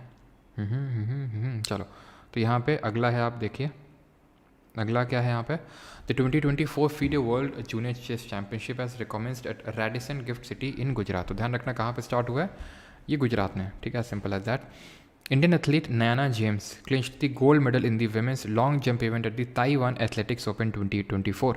नयाना जेम्स आपसे पूछेगा किससे रिलेटेड है, तो ये है लॉन्ग जंप से, बिकॉज इन्होंने गोल्ड मेडल जीता, थोड़ी सी और इंपॉर्टेंट हो जाती है। Nayana James from the what, long jump. भाई मैंने भी लॉन्ग जंप कर रखी थी, क्या तुम लोग को पता है, मैं लॉन्ग मजाक नहीं कर रहा हूँ, ठीक है, काफ़ी मैंने लॉन्ग जंप्स मारी हैं अपने लाइफ में। Also DP Manu clinch the gold medal in the men's javelin throw, ठीक है। तो ध्यान रखना DP मनु किससे एसोसिएटेड है, जैवलिन थ्रो से, इन्होंने भी गोल्ड मेडल जीता है इन दी जैवलिन थ्रो, ठीक है। आगे बढ़ते हैं। Narsingh and Rohini Lokhande have been awarded with the, ये अवार्ड सेक्शन का यहाँ पे पड़ा हुआ है, कोई नहीं, देख लेते हैं। Dilip Bose award for life time achievement by the all India tennis federation, जब टेनिस की वजह से यहाँ पे डला हुआ है, तो ऑल इंडिया टेनिस फेडरेशन की तरफ से इनको लाइफ टाइम अचीवमेंट अवार्ड मिला है नरसिंह और रोहिणी लोखंडे जी को। इंडियन शूटर सरबजोत सिंह, इन्होंने गोल्ड मेडल जीता है मेंस की 10 meter air pistol event at the ISSF world cup 2024 in Munich Germany. तो ये वर्ल्ड कप हुआ है, ठीक है, शूटिंग का, इंटरनेशनल शूटिंग स्पोर्ट्स फेडरेशन ने इसको कंडक्ट करवाया है। तो 10 मीटर एयर पिस्टल इवेंट में सरबजोत सिंह ने गोल्ड मेडल जीता है। और ये कौन है हमारी मैम, ये हैं इनका नाम है सिफ्ट कौर, ठीक है, सिफ्ट कौर सामरा। इन्होंने 50 मीटर का जो होता है आपका इवेंट, उसमें ये ब्रॉन्ज मेडल जीती हैं, ठीक है।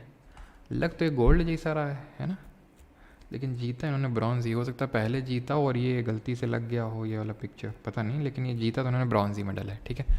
आगे बढ़ते जरा बताइए, ब्रॉन्ज किसका अलॉय, मतलब ब्रॉन्ज किससे मिल के बनता है, किस चीज़ का अलॉय होता है, किस चीज़ की मिश्र धातु होती है, आपको बताना चाहिए। Alloy is a homogeneous mixture, यानी कि एक सोल्यूशन होता है, और ये किससे बनता है, कॉपर एंड टिन से। कॉपर और जिंक से क्या बनता है, और लेड और टिन से क्या बनता है, इंपॉर्टेंट है अगला वाला करंट अफेयर हमारा, जो कि है किससे, फ्रेंच ओपन से। तो पोलैंड की प्लेयर है ईगा स्वेतेक, इन्होंने इटालियन प्लेयर जिनका नाम क्या है, जिनका नाम है जैस्मिन पेलोनी, इनको हरा के फ्रेंच ओपन का फाइनल जीता in the women's category. Men's की कैटेगरी में अलेक्जेंडर जेवरेव ने जीता है, एंड ही हैज़ बिकम, किसको हरा के ये हराया है किसको, सॉरी, कार्लोस अल्कराज जीते हैं, जो कि कहाँ से हैं जरा बताएंगे कमेंट में, कार्लोस अल्कराज, और इन्होंने हराया है अलेक्जेंडर जेवरेव को, जो कि जर्मनी से हैं, इनको हराया है। And he has become the youngest man to win the grand slam titles on all the 3 surfaces. 3 surfaces कौन कौन सी 3 सर्फेसेस, एक तो क्ले कोर्ट होता है, ग्रास कोर्ट होता है, और एक हमारा हार्ड कोर्ट होता है। तो क्ले कोर्ट पे खेला जाता है फ्रेंच ओपन, जो अभी कंक्लूड हुआ।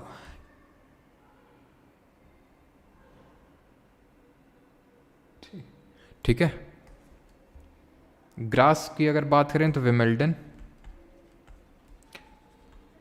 विमिल्टन ओपन होता है जो कि अभी खेला जाएगा कुछ ही दिनों में। और विमिल्टन पता होना चाहिए सबसे ओल्डेस्ट है, सबसे पुराना ओपन है ग्रैंड स्लैम की अगर हम बात करें। 1877 में स्टार्ट हुआ था और कुछ ही दिन में अभी आई थिंक आज कौन सा है, जून, हाँ जुलाई में खेला जाएगा ये, ठीक है, जुलाई में खेला जाएगा। और हार्ड कोर्ट में खेले जाते हैं दो आपके, एक तो ऑस्ट्रेलियन ओपन और यूएस ओपन। सबसे पहले आपका जनवरी के टाइम पे ऑस्ट्रेलियन ओपन ही होता है, देन फ्रेंच ओपन होता है, देन विबिल्डन ओपन होता है, एंड देन आखिरी में जाके होता है ईयर एंड में यूएस ओपन। तो ये तीन एक कोर्ट हैं। और ध्यान रखिएगा फ्रेंच ओपन को ही हम इसको क्या बोलते हैं, रोलैंड गैरोस के नाम से जानते हैं, ठीक, जो जीता है कार्लोस अल्कराज फ्रॉम स्पेन, ठीक है, स्पेन जीता है। 11th, सुमित नागल क्लिंच्ड दी हेल्ब्रॉनर नेक्रैक कप एटीपी चैलेंजर टाइटल के जो तहत आता है, और करंट इनकी रैंकिंग चल रही 72, ठीक है, काफ़ी मतलब विजय अमृत राज के बाद हाईएस्ट रैंक्ड टेनिस प्लेयर हैं इंडिया की तरफ से सुमित नागल। इन्होंने एटीपी चैलेंजर टाइटल जीता है हेलबॉर्न, ठीक है, ये जीता है पर्टिकुलर, जो कि कहाँ पे हुआ, जर्मनी में ये हुआ, ठीक है। आगे बढ़ते हैं। 12th, इंडिया की एमएमए फाइटर हैं जिनका नाम है पूजा तोमर जी। और पूजा तोमर जी की अगर बात करें तो इन्होंने पहली इंडियन वुमेन बन गई हैं जिन्होंने UFC cup sorry MMA fight जीती है कोई, ठीक है। पूजा डिफीटेड ब्राज़ील की राइने डॉस सैंटोस को इन दी यूएफसी लॉसविले। और ये किस स्टेट से हैं पूजा जी, यूपी से, उत्तर प्रदेश से, ठीक है। अपने आप में काफ़ी बड़ी बात है इंडिया जैसी कंट्री से, क्योंकि आपको पता है कि गर्ल्स को इतना अलाउ नहीं किया था, ठीक है, स्पोर्ट्स में अलाउ कर भी देंगे तो ये इस तरह के इवेंट में, फाइटिंग इवेंट में तो बिल्कुल ही अलाउ नहीं किया जाता है। तो वहाँ से निकल के जाना और जीत जाना अपने आप में काफ़ी बड़ी बात है।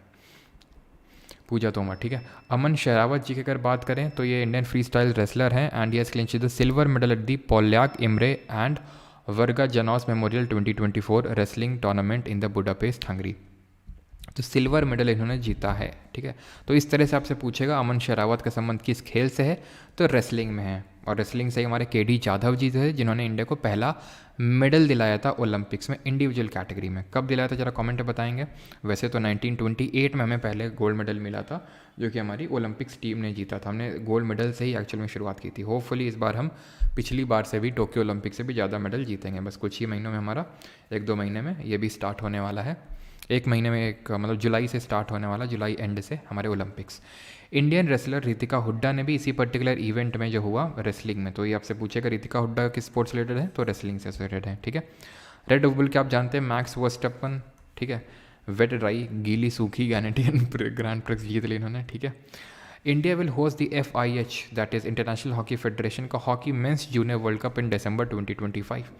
अच्छा, ये टूर्नामेंट जो है 24 टीम्स को होस्ट करने वाला है। और चीज़ को ध्यान रखना है कि जो अगला मेंस, ये तो है आपका कौन सा, मेंस जूनियर वर्ल्ड कप है, दिसंबर 2025 में होगा।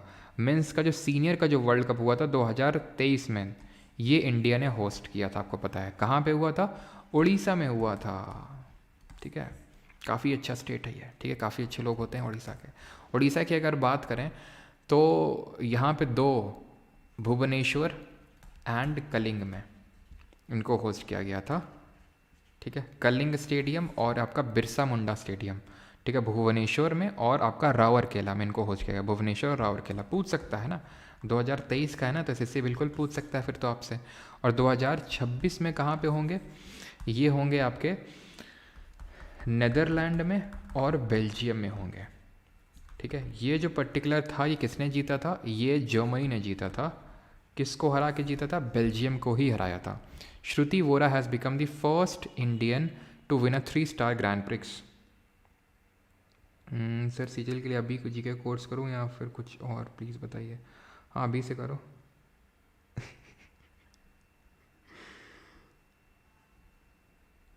ठीक है,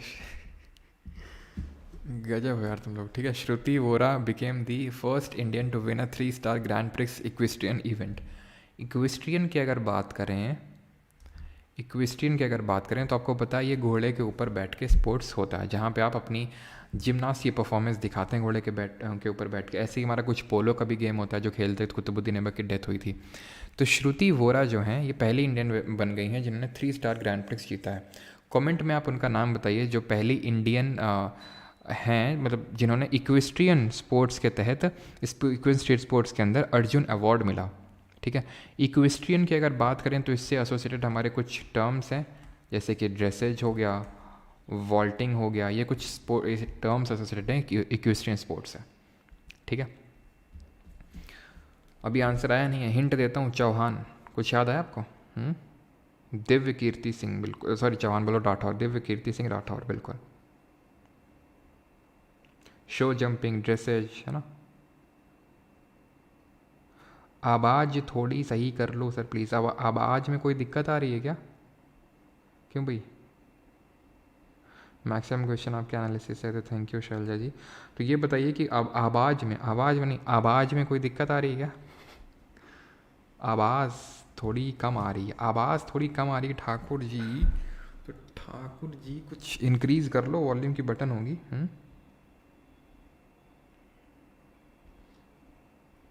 चलो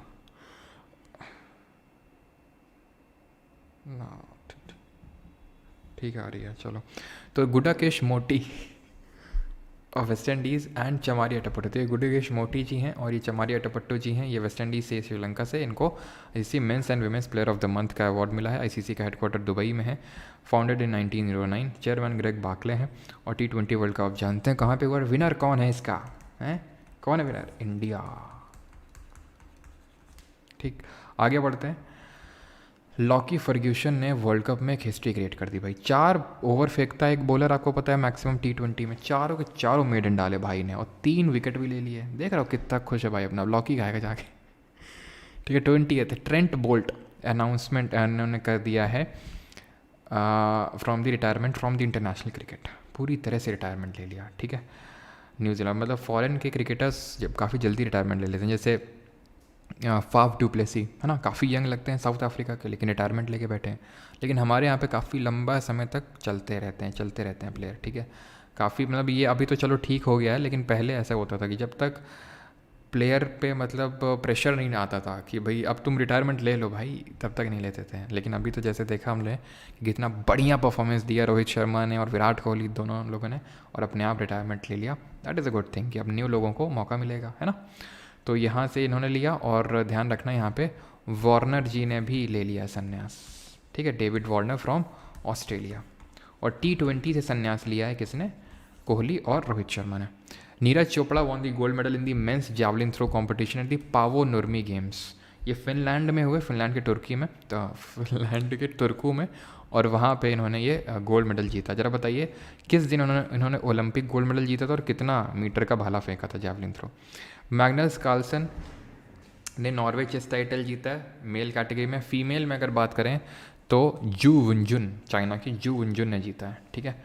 फिर अगर हम बात करें इन्होंने 7 अगस्त को भाला फेंका था, और कितना 85.57 मीटर का 85.87 मीटर का इन्होंने भाला फेंका था, जावलिन थ्रो किया था किसने? नीरज चोपड़ा जी ने। होपफुली फिर से गोल्ड मेडल इंडिया की झोली में आए, ठीक है। और अगर इन्होंने ऐसा कर दिया तो he would create history.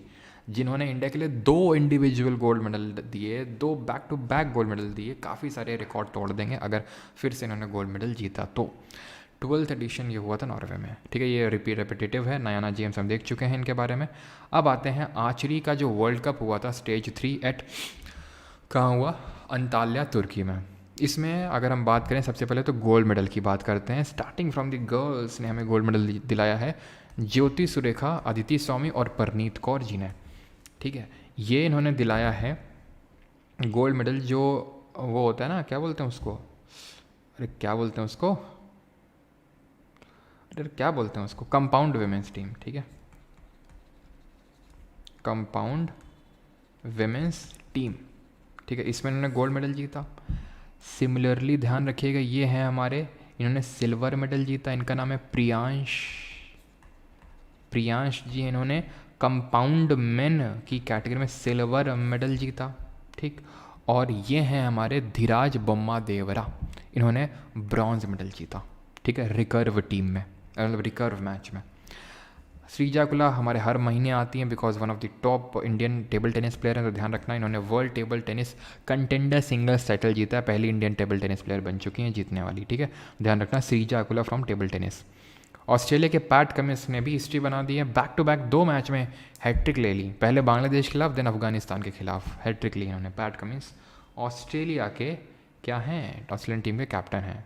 Now the final sports news and here we go, you all know कि India has lifted the T20 world cup after how many years, 17 years. ठीक है, इंडिया ने 17 साल बाद T20 वर्ल्ड कप जीता है। T20 world cup 2007 में start हुए थे।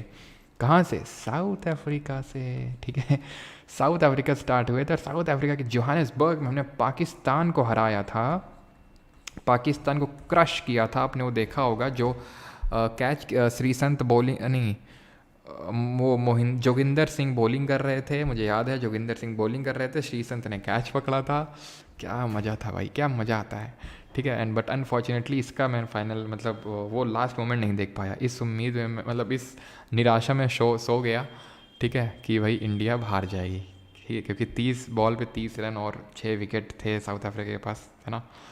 तो लेकिन मुझ बेचारे को इस भनक तक नहीं थी कि अगले ही पल जो है गेम पूरा बदलने वाला है।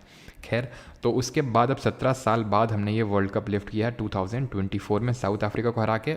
13 साल बाद हमने कोई आईसीसी का ट्रॉफी, कोई वर्ल्ड कप टूर्नामेंट जीता है।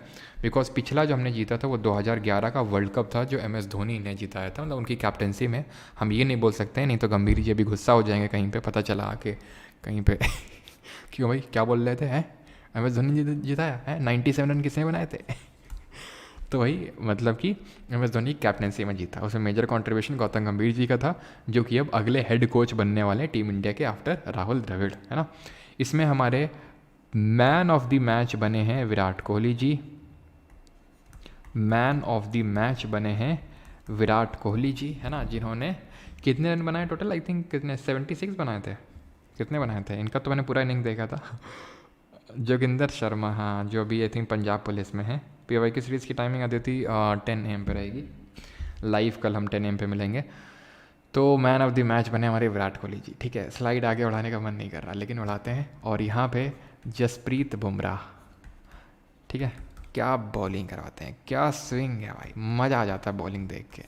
जसप्रीत बुमराह जी, ठीक है। और ये पिछले वाले में वर्ल्ड कप में होते हैं, मुझे लगता है मोहम्मद सिराज की जगह, तो शायद हम कुछ चीज़ें और होती हैं। क्योंकि अब मतलब मैंने फिर बाद में देखा कि इन्हीं का वो ओवर था जहाँ से फिर टर्निंग पॉइंट आया। वो तो मैंने विकेट देखी थी, जो सबसे पहली विकेट ली थी, क्या स्विंग हुई थी, कड़ाक से सीधे स्टम्प में हुई थी। लेकिन टर्निंग पॉइंट जो इन्होंने डॉट बॉल्स कराई, काफ़ी बड़ा इनका रोल था। ठीक है, तो जसप्रीत बुमराह जो है ये मैन ऑफ द सीरीज़ बने इसमें, मैन ऑफ द सीरीज़। और इंडिया ने ये दूसरी बार लिफ्ट करके सबसे ज़्यादा बार लिफ्ट करने वाली दो और कंट्रीज़ के साथ ज्वाइन कर लिया है। वेस्ट इंडीज़, इंग्लैंड ने भी 2 बार जीता है T20 वर्ल्ड कप, और इंडिया ने भी अब 2 बार जीत लिया है वर्ल्ड कप को। 2 बार हमने ODI वाला वर्ल्ड कप जीता है, 1983 में, 2011 में, और ये जीता है हमने, ये भी 2 बार जीत लिया है। ठीक है, और अगला वाला बताइए कहाँ पे होगा? अगला वाला 2 साल बाद 2026 में होगा, 2026 में होगा। वो 2 साल बाद होता है ये T20 वर्ल्ड कप, और वो 4 साल बाद वाला होता है ODI वाला। ठीक है, और इंडिया ने कब कब वर्ल्ड कप को होस्ट किया है ज़रा बताइए कमेंट में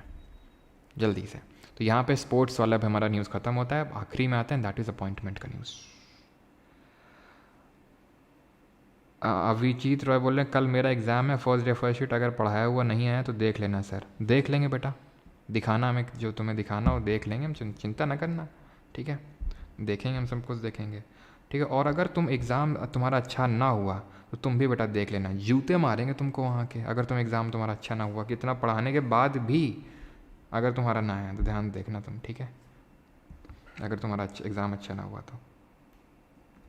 अपॉइंटमेंट पे आते हैं अभी। ठीक है, तो इंडिया ने होस्ट किया 1983 में, 1996 में होस्ट किया इंडिया ने।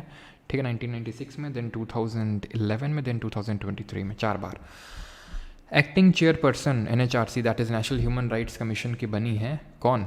ये बनी है विजय भारती सैनी जी। NHRC की अगर बात करें तो 1993 में एक एक्ट के थ्रू स्टैब्लिश हुई थी, यानी कि एक स्टैट्यूटरी बॉडी है, क्योंकि कॉन्स्टिट्यूशन में इसका कोई आर्टिकल नहीं है। ठीक है, हेडक्वार्टर न्यू दिल्ली में है। RBI ने एक पैनल सेटअप किया है to look for the payment frauds, and it would be headed by the former chief of NPCI, that is national payment corporation of India, जिनका नाम है अभय होटा अंदर से। ठीक है, lieutenant general Upendra Dwivedi has been appointed as the next chief of army staff. ठीक है, ये नए चीफ बने, मनोज पांडे की जगह इन्होंने ली है उपेंद्र द्विवेदी जी ने। ठीक है, 8th edition of Japan India Maritime Exercise that is JIMEX 24 commenced at Yokosuka in Japan। तो ये जापान में स्टार्ट हुई JIMEX, Japan India maritime exercise. एक और एक्सरसाइज का नाम याद रखेंगे, हॉपेक्स। जैसे जिमेक्स है ऐसे हॉपेक्स है। मैंने पिछले में आपको रेड फ्लैग एक्सरसाइज बताई थी, ठीक है, यूएस में हुई रेड फ्लैग एक्सरसाइज बताई थी मैंने आपको, यूएस में हुई है। काफ़ी सारी कंट्रीज़ ने पार्टिसिपेट किया। तो इंडिया की फोर्सेस यहाँ से लौटने के बाद अभी कहाँ पे गई हैं, यहाँ पे इजिप्ट में। और इजिप्ट की एयरफोर्स और इंडिया की एयरफोर्स यहाँ पे इसको करने वाली हैं इजिप्ट में, होपेक्स एक्सरसाइज को। किनके बीच में, ये एयरफोर्स जो है उनके बीच की एक्सरसाइजेज है, ठीक है। FICCI, that is Federation of Indian Chamber Commerce and Industries, has announced the appointment of Jyoti Vij as its new Director General। तो 1927 में बना था और इसका कॉन्सेप्ट रखा था GD बिरला एंड पुरुषोत्तम ठाकुर दास जी ने, ये ध्यान रखिएगा, ठीक है, इंपॉर्टेंट है। अनुराग बत्रा इनको मतलब इलेक्ट किए गए हैं as a member of international academy of television arts and sciences. उतना इंपॉर्टेंट नहीं है बट देख लो, ये थोड़े पुराने फिल्मों के विलेन टाइप नहीं लग रहे हैं, थोड़े क्यूट लग रहे हैं ना। Manoj Jain assumes charge as chairman and MD of B Bharat electronics limited. जरा बताइए BEL मिनी रत्न है, नवरत्न है या फिर महारत्न है, बताइए जरा क्या है भारत इलेक्ट्रॉनिक्स लिमिटेड। तो ये है नवरत्न, ध्यान रखना, ठीक है। इसके नए MD बने हैं Manoj Jain. Government has appointed Atul Kumar Chaudhary as the next secretary of the TRAI telecom regulatory authority of India के नए सेक्रेटरी बने हैं। ये ट्राई सेटअप हुआ था 1997 में, हेडक्वार्टर इसका न्यू दिल्ली में है। Mazagon dock ship builders limited has become the 18th Navratna company, ठीक है। 18th PSU मतलब 18th PSU बन गया जिसको कि नवरत्न का स्टेटस मिला है। जैसे बेल हमारा भारत इलेक्ट्रॉनिक्स लिमिटेड एक नवरत्न है, वैसे ये भी नवरत्न बन चुका है। ये कौन देता है, डिपार्टमेंट ऑफ पब्लिक एंटरप्राइजेज है, वो ग्रांट करता है ये पर्टिकुलर स्टेटस। और ज़रा बताइए महारत्न कितनी टोटल कंपनीज़ हैं इंडिया में, महारत्न कंपनीज़ कितनी हैं नंबर में अगर बात करें। और FICCI से ज़रा एक चीज़ बताओ, FICCI और ट्राई से ऐसे ही हमारा एक ऑर्गेनाइजेशन है जिसका नाम है ASSOCHAM, associated chamber of commerce and industries, ठीक है। ये कब स्टैब्लिश हुआ था, तो महारत्न हमारी टोटल 13 कंपनी है। और एसोचैम की अगर बात करें 1920 में इस्टेब्लिश हुआ था। और इसके चेयरमैन की अगर बात करें तो कौन है, संजय नायर जी हैं, ठीक। जेठा अहीर NAFED के, that is national agricultural cooperative marketing federation of India, इसके नए चेयरमैन बने जेठा अहीर जी। अब आते हैं हमारी डिफेंस सेक्शन के न्यूज़ में। पहला न्यूज़ है that is INS Mysore. INS Mysore the front line destroyer of the eastern fleet celebrated it's silver jubilee. तो ध्यान रखना INS मैसूर ने भी सिल्वर जुबली सेलिब्रेट करी। ये इंपॉर्टेंट है आपका। सब lieutenant Anamika Rajeev has become India's navy's first women helicopter pilot, जिनको कि प्रेस्टिजियस गोल्डन विंग्स मिले हैं। ये है मैम अनामिका जी। तो अनामिका राजीव जी ने जो जीते हैं, मतलब पहली विमेन हेलीकॉप्टर पायलट बन गई हैं इंडियन नेवी की। नाम याद रखिएगा, इंपॉर्टेंट है। अभी हमने देखा कि हमारे उपेंद्र द्विवेदी नए चीफ बने हैं आर्मी के, तो उन्होंने विद्युत रक्षक का एक लॉन्च किया, एक IoT that is internet of things enabled integrated generator tracking protection and control system. क्या है, जनरेटर को ट्रैक करेंगे, प्रोटेक्ट करेंगे, कंट्रोल करेंगे। जनरेटर क्या होता है, तो भाई हमारे बॉर्डर्स में आपको पता है कि इंफ्रास्ट्रक्चर हमारी डेवलप कर रही है हमारी इंडियन गवर्नमेंट। इसके तहत एक हमारा वाइब्रेंट विलेजेस प्रोग्राम भी चल रहा है, जिसके तहत खासकर हमें जो हमारे नदर्न बॉर्डर्स हैं विद चाइना, उनको वहाँ पे हम इंफ्रास्ट्रक्चर डेवलप कर रहे हैं। BRO हमारी रोड्स डेवलप कर रही है। तो वहाँ पे इलेक्ट्रिसिटी भी पहुँचाना है हमें, और इलेक्ट्रिसिटी जनरेटर्स के थ्रू पहुँचाई जाती है। एक मेन सेंटर होता है और सब सेंटर्स होते हैं जहाँ पे जनरेटर्स रखे जाते हैं, सो दैट लाइट परमानेंटली वहाँ पे मेंटेन रहे, ठीक है। लेकिन अब वहाँ पे उन जनरेटर को एम्प्लॉय करने के लिए, उनको चलाने के लिए मैन फोर्स वो वाला नहीं ठीक है, तो मैन फोर्स को एम्प्लॉय किया जाता था। और मैन फोर्स क्या करता था, उसको सैलरी देनी पड़ती, सारी चीज़ें होती हैं। तो वो अब नहीं करना पड़ेगा, बिकॉज इसके थ्रू अब एक सेंटर मतलब से ही इसको कंट्रोल किए जा सकते हैं बाकी जनरेटर्स को, ठीक है। तो ध्यान रखिएगा, विद्युत रक्षक, विद्युत का मतलब होता है electricity. Indian army has taken delivery of its first batch of indigenously developed, यानी भारत में स्वदेशी निर्मित suicide drones Nagastra 1। Suicide drone क्या होते हैं, सुसाइड जैसे लाइजोसोम क्या होते हैं, suicide bag of the cell बोलते हैं लाइजोसोम को। क्यों, क्योंकि हाइड्रोलाइटिक एंजाइम होता है, फट जाते हैं, खुद मरते हैं, बाकियों को मार देते हैं, ऐसे ही है ड्रोन। ये होवर करेंगे, लिटर करेंगे, ठीक है। लिटरिंग का मतलब है घूमेंगे आकाश में, ठीक है, और देखेंगे कहाँ पे है टारगेट, और जैसे ही टारगेट दिखा खड़ाक से जाएंगे, मर जाएंगे, मतलब खुद को डिस्ट्रॉय कर देंगे, उसको भी डिस्ट्रॉय कर देंगे। इसको हम कामिकाजे ड्रोन के नाम से भी आप इसको जानेंगे, कामिकाजे ड्रोन। कामिकाजे क्या होता है? ये एक जापानीज टर्म होता है जिसका मतलब ये होता है दे डिवाइन विंड्स। डिवाइन विंड्स क्यों बोलते हैं, इसके पीछे की लंबी स्टोरी है। इन शॉर्ट मैं आपको बताता हूँ हुआ क्या था। बहुत पहले की बात है, बहुत पहले की बात है। जापान पे मंगोलिया अटैक कर रहा था बाई द सी, समुद्र के थ्रू। और ऐसा था कि जापान मतलब बहुत भयंकर फोर्सेस थी मंगोलिया की, डिस्ट्रॉय होने ही वाला था जापान। लेकिन आपको पता है यहाँ पे साइक्लोन वगैरह भी बहुत ज़्यादा आते हैं। ज़रा बताइए जो जापान में जो साइक्लोन आते हैं उनको किस नाम से जानते हैं? तो यहाँ पे एकदम चक्रवात उठा, पूरी मंगोल फोर्स मर गई, उसी में ख़त्म हो गई। तो वहाँ से टर्म आता है कामिकाजे, डिवाइन विंड्स। वो विंड ना आती तो जापान का तबाही हो जाती फिर, ठीक है। तो वहाँ पे हम जानते हैं इनको टाइफून के नाम से, तो बस वहीं से नाम आया क्या, कामिकाजे, ठीक है। तो ये है कामिकाजे। आगे बढ़ते हैं। Fifth, lieutenant general NS Raja Subramani took over the vice chief of army staff. तो क्यों vice chief of army staff? Because इससे पहले vice chief of army staff थे उपेंद्र द्विवेदी जी, वो अब चीफ बन गए। तो वाइस चीफ कौन बनेगा? वो बन गए हमारे NS राजा सुब्रमणी जी। होपफुली अभी ये हमारे अगले चीफ बनेंगे, है ना शायद। 8th edition of the bilateral JIMEX हम देख चुके हैं अभी, ठीक है, जापान इंडिया मैरीटाइम एक्सरसाइज।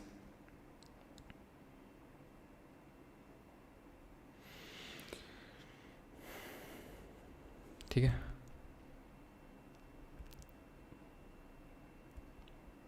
अभी आते हैं साइंस एंड टेक वाले सेक्शन पे। चलिए, science and tech, India space, ये बहुत इंपॉर्टेंट है, ध्यान रखिए। साइंस ये हमारा आखिरी है, ठीक है। अपने भूख को कंट्रोल करिएगा, अपने भावनाओं को कंट्रोल करिएगा, बस 5-6 न्यूज़ और बाकी हैं। इसके बाद छुट्टी, घंटी बजवाएंगे तुमसे। और ज़रा बताओ, जब हम घंटी बजाते हैं, जिस मेटल में घंटा बजता है, उस प्रॉपर्टी को, मेटल को क्या बोलते हैं? जरा बताओ जल्दी से, कि उस मेटल को मारने में टन टन की आवाज़ आती है, उस मेटल की प्रॉपर्टी को क्या बोलते हैं? तो इंडियन स्पेस स्टार्टअप है जिसका नाम है Agnikul Cosmos, based on Chennai Tamil Nadu, ठीक है, जो कि स्पेस एक्स इलॉन मस्क को टक्कर दे रहा है, ठीक है। तो अग्निकुल कॉस्मोस ने क्या किया है, इसने वर्ल्ड का पहला sub orbital test vehicle powered by the world का पहला single piece 3D printed rocket engine launch किया। क्या है ये? वर्ल्ड का पहला सिंगल पीस का मतलब क्या है? यूजुअली पीसेज में बनाए जाते हैं इंजन को, फिर उनको असेंबल किया जाता है एक साथ। इन्होंने क्या किया, पूरा इंजन है एक साथ बना दिया, उसको पार्ट में नहीं बनाया, कॉस्ट बची, टाइम बचा, क्योंकि उन्होंने 3D प्रिंटिंग का यहाँ पे इस्तेमाल किया। और ये वर्ल्ड में पहली बार ये मतलब किसी कंपनी ने इस तरह का टेक्नोलॉजी को डेवलप किया, ठीक है। और इसको हम अग्निबाण सॉर्टेड के नाम से भी जानते हैं, अग्निकुल, ठीक है। ये जो इन्होंने मतलब अंडरटेक किया, इसको हम अग्निबाण सॉर्टेड के ना, आगे हो जा भाई, क्या हो रहा है ये, ठीक है, ठीक है। अग्निबाण सॉर्टेड के नाम से जानते हैं। सॉर्टेड का मतलब है सब ऑर्बिटल टेक्नोलॉजी डेमोन्स्ट्रेटर, जिसको कि इंडिया के पहले प्राइवेट लॉन्च पैड धनुष से लॉन्च किया गया, जो कि श्रीहरिकोटा में ही लोकेटेड है, जहाँ से हमारी जो सैटेलाइट्स वगैरह वो लॉन्च होती हैं, ठीक है। तो धनुष ये क्या है, लॉन्च पैड है, पहला भारत का प्राइवेट लॉन्च पैड, वहाँ से अग्निबाण सॉर्टेड को लॉन्च किया गया। ये प्राइवेट स्टार्टअप है, भारत गवर्नमेंट ने फंड नहीं किया, ये एक स्टार्टअप है चेन्नई बेस्ड। तो वॉल स्ट्रीट के में पहले काम करते थे कोई, ठीक है, तो उन्होंने इस स्टार्टअप को बनाया। और ये इतना इंपॉर्टेंट था कि PM मोदी और सभी ने इसको लेके बधाई दी, ठीक है। और इसमें सेमी क्रायोजेनिक फ्यूल का यूज़ किया गया। आपको पता है कि किसी गैस को लिक्विफाई करने के लिए उसको हाई प्रेशर और लो टेम्परेचर में रखते हैं, तो उस यहाँ पे लिक्विड ऑक्सीजन का यूज़ हुआ यहाँ पे। इसरो का है VSSC का मतलब क्या है, विक्रम साराभाई स्पेस सेंटर। इसने डेवलप किया है कंप्यूटेशनल फ्लूइड डायनामिक्स सॉफ्टवेयर, ठीक है। ये एक सॉफ्टवेयर डेवलप किया, आपसे पूछेगा प्रवाह नाम का, किसने किया है? इसरो के विक्रम साराभाई स्पेस सेंटर ने किया है इसको, ठीक है। Sunita Williams, an Indian origin astronaut, made history by flying to space for the third time about Boeing Starliner spacecraft to the international space station. तो सुनीता विलियम्स जो है, बोइंग भी अगेन एक प्राइवेट कंपनी, जैसे कि हमारी अग्निबाण पहली का प्राइवेट कंपनी बनी है, वैसे वहाँ पे स्पेस एक्स के बाद बोइंग है वहाँ पे। वैसे तो वहाँ पे ब्लू ओरिजिन भी है, किसकी, वो अमेज़ॉन वाले जेफ बेजोस भैया की। तो ये बोइंग स्टारलाइनर है, तो इसमें गई हैं ये, और इसी में ही फंस गई हैं ये। आप न्यूज़ अगर आप फॉलो कर रहे होंगे तो आपने सुना होगा कि ये फंस गई हैं अभी वहाँ पे, और अभी जल्द फल्दी इनके आने के आसार नहीं हैं। अब बोइंग बोल रहा है कि महीनों बाद आएंगी ये। क्यों फंसी हुई है? क्योंकि हीलियम कुछ बोल रहा है, जो ये बोइंग है, कि हीलियम गैस से कुछ लीक हो रहे हैं उस पर्टिकुलर स्पेस क्राफ्ट में, तो इसलिए हम अभी नहीं ला सकते हैं उनको यहाँ पे। तो और यहीं पे पास में अभी कुछ घंटों पहले की न्यूज़ है कि रशिया की एक सैटेलाइट भी डिस्ट्रॉय हो गई है, तो और चांसेस बढ़ मतलब और थोड़ी दिक्कतें बढ़ जाती हैं, क्योंकि वो जो अब डेबरी बना, जो अवशेष बने, वो इनकी उससे स्पेसक्राफ्ट से ना वो हो जाए, हिट हो जाए। बच विलमोर भी इनके साथ गए हैं, बच विलमोर, ठीक है, ध्यान रखना, सुनीता विलियम्स और बच विलमोर, क्योंकि न्यूज़ में है इसकी वजह से भी, तो और भी इंपॉर्टेंट हो जाता है ये, ठीक है। Russian cosmonaut Oleg Kononenko has become the first person to spend 1000 days in, 1000 क्यों भाई, 6000 डेज रहना था, ठीक है। तो ओलेग कोनोनको जो 1000 दिन इन्होंने स्पेंड किए स्पेस में, और इन्होंने रिकॉर्ड क्रिएट कर दिया है। ISRO, that is Indian space research organisation, India की स्पेस एजेंसी, और फ्रांस की space agency CNES has partnered in developing the advanced upgradation satellite named as Trishna, ठीक है, Trishna, to collect the satellite data. Trishna का full form नहीं लिखा गया यहाँ पे। तृष्णा की अगर बात करें तो ये एक्चुअल में stand for thermal infrared imaging satellite for high resolution natural resource assessment, ठीक है, इसका फुल फॉर्म है। और ये वेदर को मतलब एक तरह से वेदर को लेके, वेदर एंड एटमॉस्फेयर को लेके स्टडी करेगी। इसको लॉन्च किया जाएगा, इसका शेड्यूल्ड है लॉन्च 2025 में। Scientist from the physical research laboratory in Ahmedabad have discovered 3 new craters on Mars. तो मार्स, जिसको हम रेड प्लैनेट के नाम से जानते हैं, जिसमें 2 हमें देखने को मिलते हैं सैटेलाइट्स, फोबोस एंड डीमोस, जिसमें कि निक्स ओलंपिया हाईएस्ट माउंटेन है। वहाँ पे इसका जो थार्सिस रीजन है, वोल्केनिक रीजन है थार्सिस, वहाँ पे 3 नए क्रेटर मतलब जहाँ पे गड्ढे टाइप ही है, ठीक है। इनका नाम रखा गया है 2 बिहार की जगह है, जिनका नाम है हिल्सा, 2 बिहार की नहीं, हिल्सा यूपी का, मुरसान आपका बिहार का, ठीक है। एंड लाल कौन है हमारे? लाल हैं हमारे जो साइंटिस्ट हैं,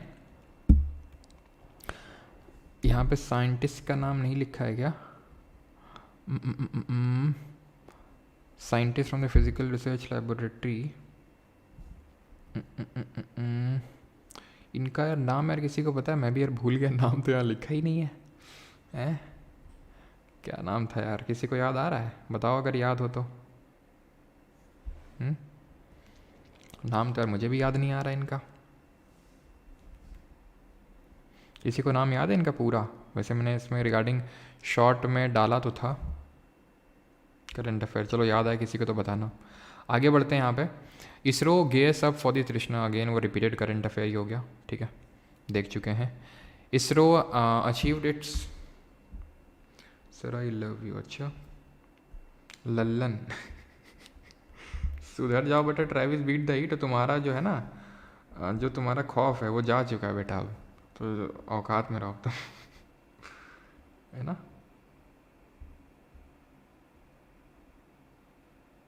देवेंद्र लाल, अच्छा, आप बड़े एक्साइटेड से साउंड कर रहे हैं। हाँ, इसलिए एक्साइटेड साउंड कर रहे हैं ना, आज क्लासेस नहीं ली हैं, ना आज ये वैसे एक रिकॉर्ड तो करी थी, तो आज कम क्लासेस हुई नहीं तो इससे पहले जैसे शाम तक होते होते 3-4 क्लासेस तो हो ही जाती हैं। तो जो पहली क्लास होती है ना, उसमें मैं एक्साइटेड रहता हूँ क्योंकि एनर्जी रहती है ना उसमें। इसरो जो है achieved its 3rd and final consecutive success in the reusable launch vehicle landing experiment. ध्यान रखना, जैसे हम मतलब स्पेस एक्स का आपने सुना है रीयूजेबल लॉन्च व्हीकल का यूज़ करता है, तो हम भी उस टेक्नोलॉजी को डेवलप कर रहे हैं और वो अभी डेवलपिंग स्टेज में है। बुक्स आ जाते हैं, ये एक बुक है अ fly on the RBI wall, लिखी है अल्पना किल्लावाला ने, जिनमें रघुराम राजन के अर्ली डेज ऑफ स्ट्रगल को दिखाया है। बिल गेट की ऑटोबायोग्राफी है सोर्स कोड माई बिगिनिंग्स, ठीक है, सोर्स कोड माई बिगिनिंग्स, ठीक है, बिकॉज इन्होंने बचपन से कोडिंग स्टार्ट कर दी थी। इंडियन हमारे ऑफ स्पिनर रविचंद्रन अश्विन जी की ऑटोबायोग्राफी है आई हैव दी स्ट्रीट्स। और अभी कोई क्वेश्चंस भी करने, 10 क्वेश्चन है, आखिरी आपको पता होना चाहिए। कुट्टी, ये कुत्ती नहीं, कुट्टी लव स्टोरी, क्रिकेट स्टोरी। कुट्टी मतलब तमिल लैंग्वेज में जो लिटिल होता है उसको कुट्टी बोलते हैं, तो मतलब I have the streets are little cricket story by R Ashwin. And miscellaneous news, death Rajiv Taranath ji की, इंपॉर्टेंट इसलिए बिकॉज आपको पता है कि स्टैटिक जीके में जो आपका इतना गुस्सा क्यों रहा है यार ये, ठीक है। तो राजीव तारानाथ जी 92 ईयर्स में इनकी डेथ हुई, और ये किससे एसोसिएटेड हैं? बताइए जल्दी से। ये है सरोद से एसोसिएटेड, लिखा नहीं है क्या हमें? लिखा तो ये सरोद है, ठीक है।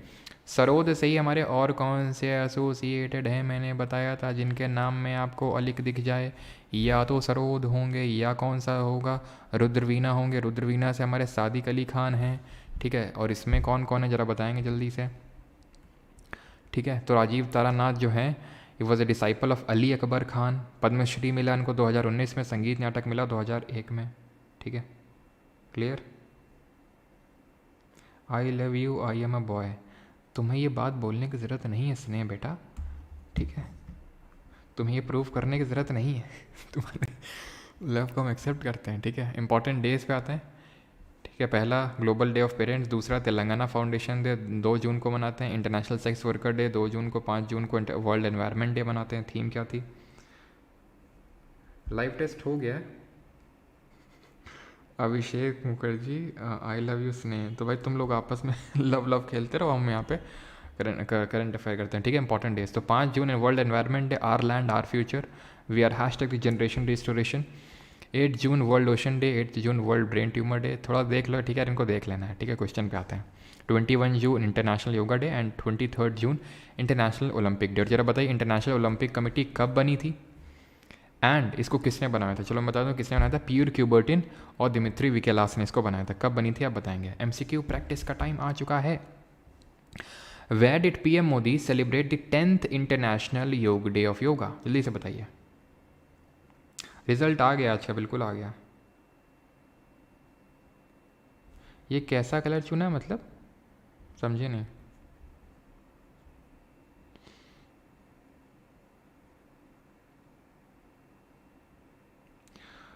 सर आपकी आवाज़ तो रेडियो 92.5 बिग एफएम के आ रही है। अच्छा, श्रीनगर में, बिल्कुल सही है, ठीक है।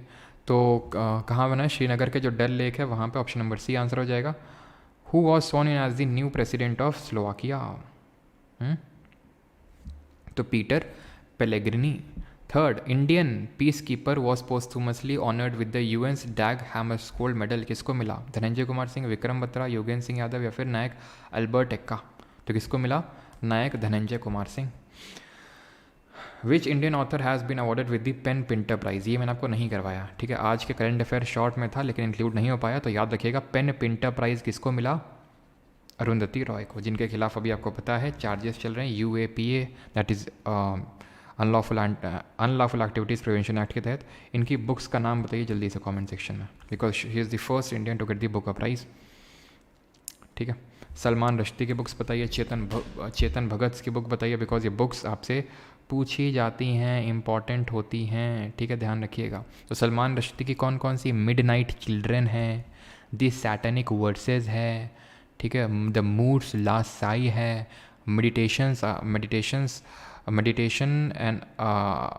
Meditation after an attempted murder हम लोगों ने देखी थी किताब। ये इनकी किताबों के नाम है।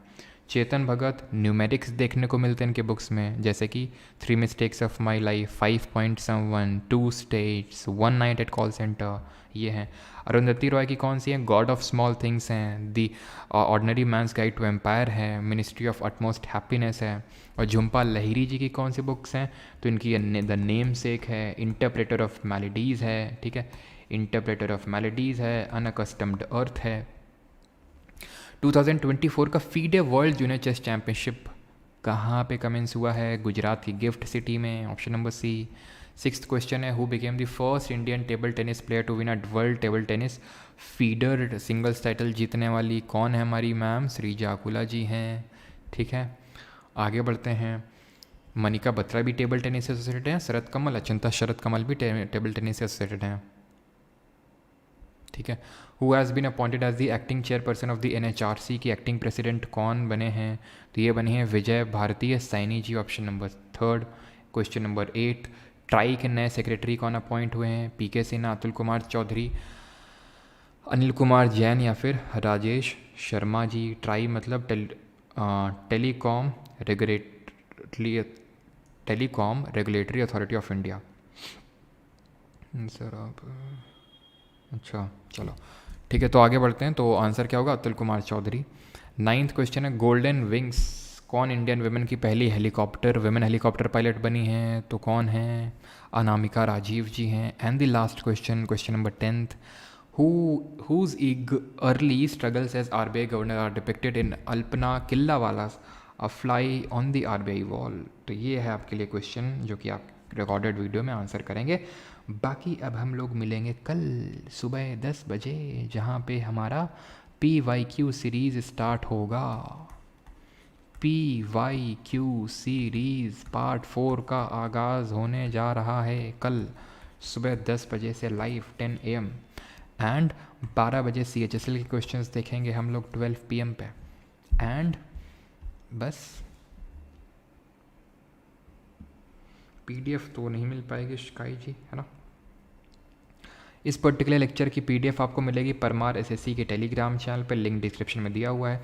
इस पर्टिकुलर मंथ के करंट अफेयर्स की मैगज़ीन, एकदम तमतमाती हुई मैगज़ीन जो है, बढ़िया फॉर्मेट में, ठीक है। जनवरी की आपको अगर देखना है कैसी मैगज़ीन मिलेगी, तो जनवरी की करंट अफेयर की मैगज़ीन अपलोडेड है परमार SSC का टेलीग्राम चैनल पे। तो जनवरी करंट अफेयर आप सर्च करेंगे जनवरी, तो वहाँ पे मिल जाएगी। देखिएगा किस तरह की मैगज़ीन है। उससे भी और बेहतर आपको इम्प्रूवमेंट्स देखने को मिले हैं। जो लोग मैगज़ीन वाले कोर्स में उन्हें पता होगा कि क्या इम्प्रूवमेंट्स हैं। जैसे कि लास्ट में आपके सारे करंट अफेयर्स 1 लाइनर के फॉर्मेट में दिए रहते हैं, समराइज रहते हैं सारी चीज़ें, ठीक है। तो मैगज़ीन आप डाउनलोड कर सकते हैं। कोर्सेज सेक्शन में जाके करंट अफेयर कोर्स दिखेगा आपको वहाँ पे। और जो लोग बैच में हैं SSC GK बैच 2.0 में, तो SSC कोड का यूज़ करेंगे। ऑलराइट, थैंक यू, धन्यवाद। मिलते हैं कल सुबह 10 बजे PYQ सीरीज़ में। Thank you.